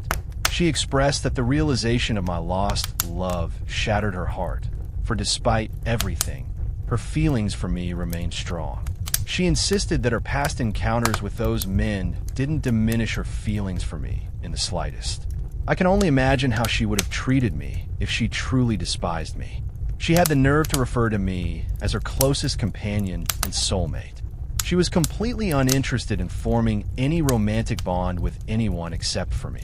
She expressed that when men openly declared their desire to completely indulge in her, surrendering to her most basic instincts without any concern for the aftermath was an exhilarating experience. She admitted that after straying a few times, Becca persuaded her that humans were never intended for monogamy. She mentioned that she would have been completely open to the idea of me being with other women, but she understood that it wasn't something I would ever desire. She expressed that the chance to connect with the guy she encountered at the store, while still returning home to prepare dinner, made her role as a mother and wife seem less bleak and ordinary. She attempted to articulate that my experience was enriched by her engaging with other partners, as it enhanced her skills and intimacy when we were together.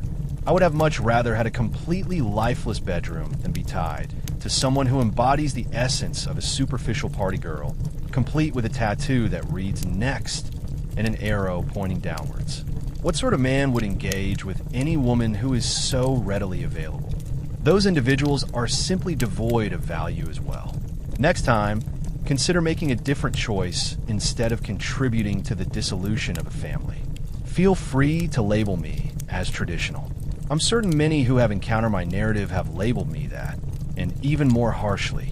However, if you sense a desire to delve into your sexuality and embrace a more adventurous side, that is entirely your choice, and you have every right to pursue it. It appears that nowadays, hardly anyone lives their lives differently. However, the opportunity to discover and connect arises well before the arrival of children. It's essential to address that long before you tie the knot. It certainly takes a considerable amount of time before one finds themselves in a situation where infidelity occurs, leading to the birth of a child that is not truly the husband's, all while maintaining the facade that he is the father.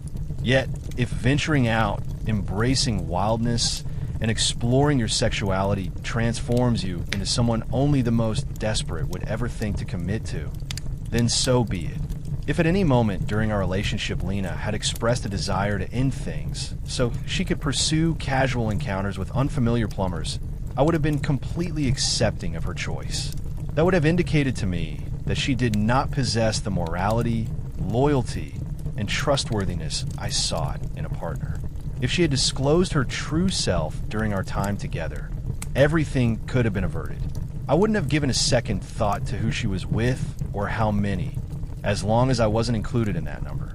She was either perpetually undeserving of my time and affection, or became so through her irredeemable, disgraceful actions. But just as she can't erase all those experiences with those men, I can't turn back the clock and prevent her from being a part of my life. Let the words fall away. Her behavior has demonstrated that she does not deserve anyone's attention, let alone affection. She will find herself as a fleeting encounter in a dimly lit bar, offering her company to anyone tipsy enough to still see her allure for a brief moment of connection. She expressed the deep sorrow she felt upon receiving the petition notice regarding the removal of my name from Mia's birth certificate. Lena acknowledged that she sensed my inability to even bear the sight of her following her actions, and our daughter served only as a painful reminder of it all. What pained her even more, she asserted, was receiving my petition to adopt Mia as my daughter. It revealed to her that, although I could never offer her a second chance, I possessed enough love within me to extend a second chance to the very embodiment of her betrayal. She expressed that she battled with feelings of jealousy towards her Mia, The realization that her children would have access to all the comforts she once considered ordinary weighed heavily on her heart. Honestly, her words revealed a great deal about her profound self-centeredness. She was unable to prioritize me, nor could she do so with her own children. Still, she loathed the thought of significant milestones in her children's lives occurring without her presence to witness them. She envisioned images circulating on social media, each one a painful reminder of her absence, as if a dagger had pierced her heart. She shared that upon her release following the incidents at the school that day, she spent the night reaching out to old friends in an effort to reconnect. The limited individuals who engaged with her were quite blunt in their opinions, clearly expressing their desire to distance themselves from her. Many pretended not to recognize her and simply overlooked her presence. A handful cautioned her that if they ever discovered she had been involved with their husband or boyfriend, she would be in serious trouble. Yet, she came to understand that her hometown had turned toxic towards her. Her previous employer and several colleagues were aware, leaving no option for her to return to her position. The other driver's auto insurance provided her with a reasonable monthly check to sustain herself until she was confined.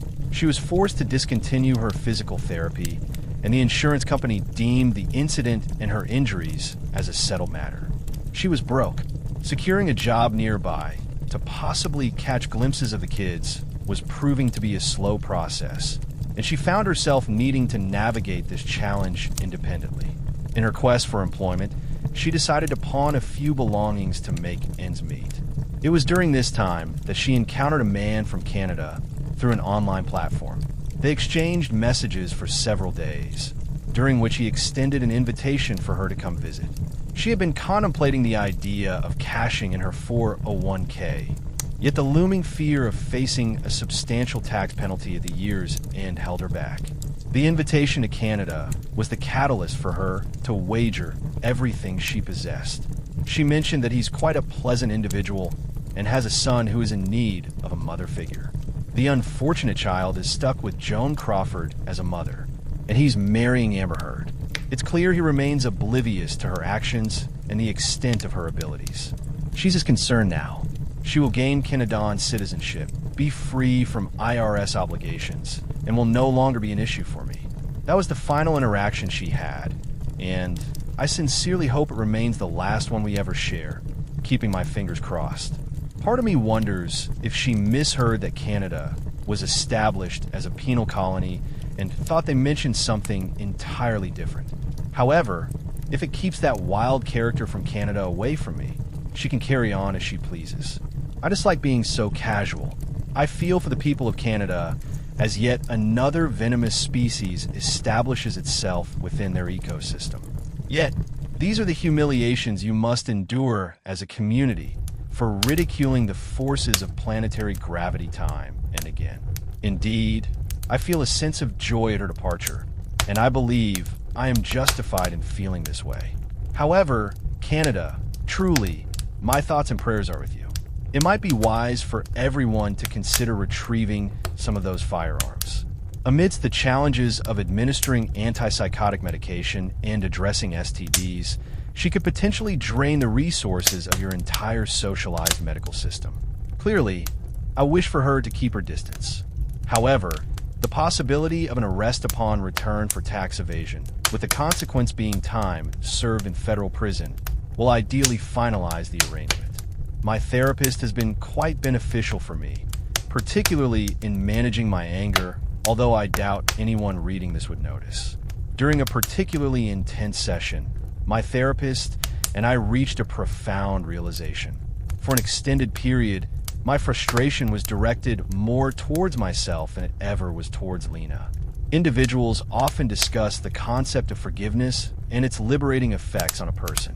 All the anger I had bottled up made me believe that it was entirely aimed at Lena. Nope. It appears that, in spite of her imperfections and mistakes, I maintained a more elevated ethical standard for myself. I found myself consumed by regret, unable to shake the feeling that I had made such a misguided choice. Yes, Lena was the deceptive and untrustworthy individual, But ultimately, I made the choice to embrace that individual in my own life.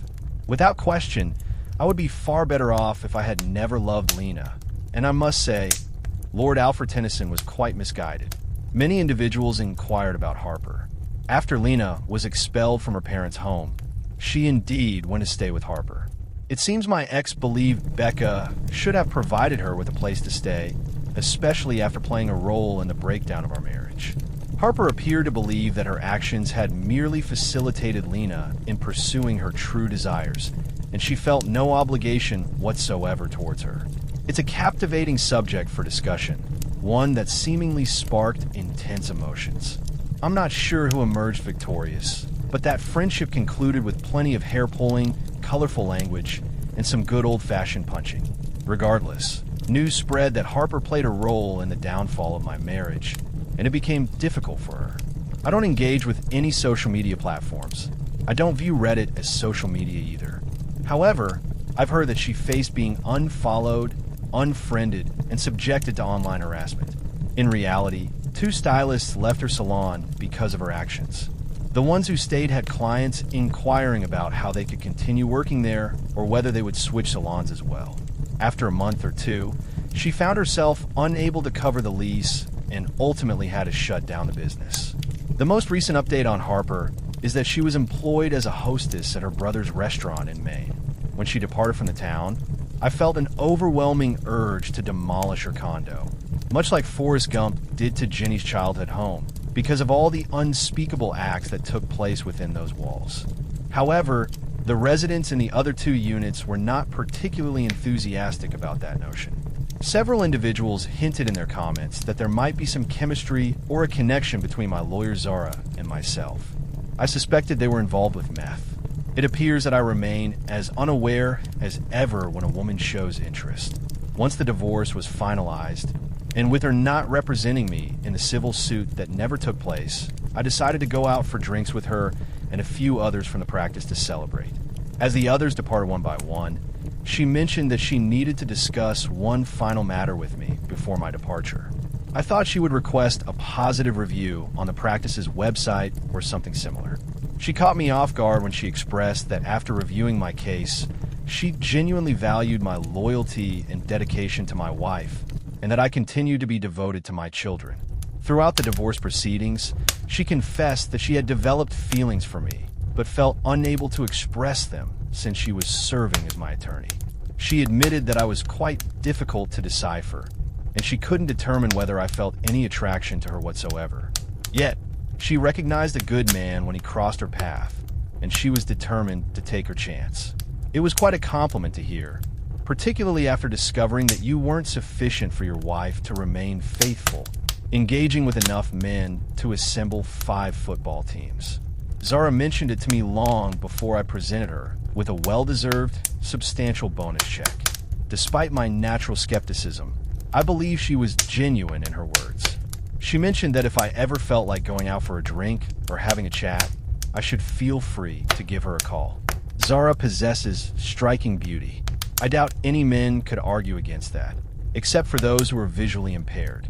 She's exceptional, truly skilled, and has everything in order. It's clear she visits the gym regularly. Professionals often prefer to present themselves well in their environments. She has a way of dressing that is both elegant and alluring, which certainly appeals to my refined sensibilities. During one hearing, when she entered the courtroom in a pinstripe suit, I was quite convinced the judge would have awarded me custody of his children just based on her appearance. Despite my cynicism, I must concede that she would be an exceptional choice for any man fortunate enough to win her affection. However, for me, that, or any other beverage, simply isn't worth the effort. I am aware that I might unwittingly form opinions about her history, which is entirely unfair and beyond her control. Regrettably, any woman who sparked even a hint of interest in me would inevitably face that same unjust scrutiny. I've received numerous messages from guys pushing me to join a dating app and have a casual fling, all to move on from the reality that Lena is the only woman I've ever been with. I apologize to those who may feel let down by this news, but it's just not something I can do. A friend shared the local Tinder options with me. but I have no intention of downloading the app. If I had any inclination to check off that second bedpost notch, as one message hinted, I would have chosen a more daring path. It frustrates me to think that Lena took away something I once cherished, eliminating that joy from my life permanently. Reflecting on our past moments of closeness sends a shiver down my spine. Realizing she engaged in those same acts, and even more degrading ones with countless other men. To many in contemporary Western society, my experience of being with just one woman might label me as either overly reserved or desperate. Yet I feel as sullied as a Victorian streetwalker in London just from a knowledge that I've been intimate with Lena. She stripped away all the elements that made intimacy meaningful for me, leaving me unable to feel that connection again. Our exclusivity, our vows, and union were thrown away so she could indulge in an encounter that didn't involve her husband. And then she deceived. Oh my goodness, did she deceive us? Her deceit lingered in my mind, casting doubt on every kind word she ever offered. I found myself questioning the truth of those compliments, simply because they came from her lips. She caused me to question my mental stability, my abilities as a parent, my resilience, and my value. I have no desire to return to that ever again. I refuse to return to that. Though I find myself alone, I continue to exist. That shows there isn't a woman in this world that I can't manage without. I'm already living that reality. I hold no animosity towards women and genuinely wish the best for them, as Mia will also grow into a woman one day. However, there's truly nothing that any woman on this planet could offer that would enhance my life in any way. It would only serve to complicate it. If there aren't women who feel that way about men, there ought to be. Human beings, regardless of gender, often inflict harm upon one another. It's a waste of time and effort, and trust is not an option. A number of individuals inquired about locating Mia's biological father. I have conducted extensive research on DNA ancestry websites. The primary concern I have is that when a match is found, the companies also notify the other individual involved. If Mia underwent a test that uncovered a cousin, an uncle, or even her father, I stand as her guardian. I wish to keep anyone from seeking her out. She's a vibrant child without any visible genetic issues, so I plan to hold off on any testing for some time. As of today, my perspective is to hold off until she reaches her mid to late teens. However, I could imagine holding off until her 20s to allow her to make the choice. To be honest, I've thought about keeping the truth from her and never revealing that I'm not her father. Honestly, if there's any guidance I could still seek from Reddit, it would be to reflect at the end of the day on what would genuinely be best for Mia. Do you believe that keeping this from her at this point, given everything that has transpired, would be wise or unwise?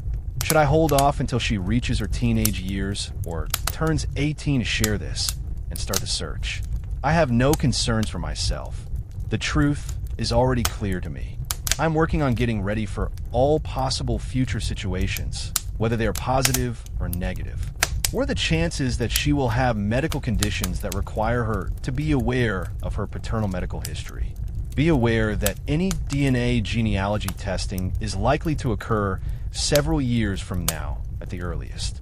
Given the recent absence of her mother, I want to ensure that my actions do not undermine her sense of security, safety, or confidence in her identity, as well as in mine. It's peculiar to find myself in this situation, genuinely wishing that both children have inherited traits from their fathers.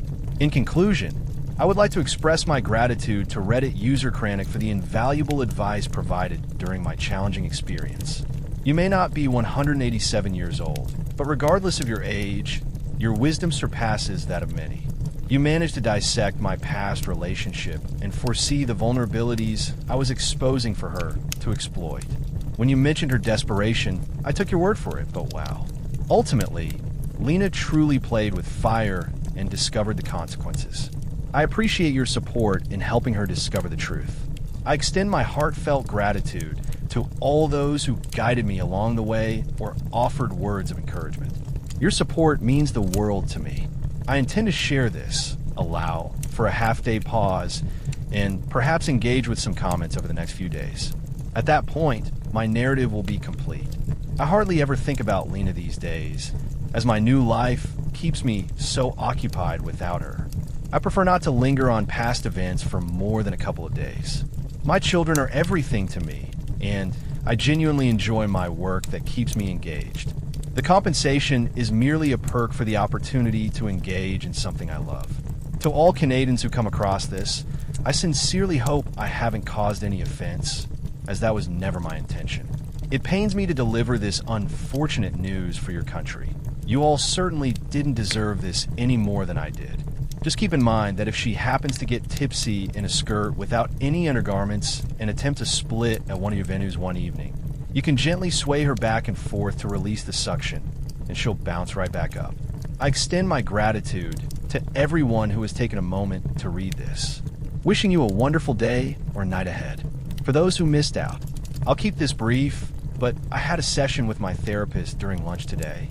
I shared the post with her so she could see my writing and all the feedback it received.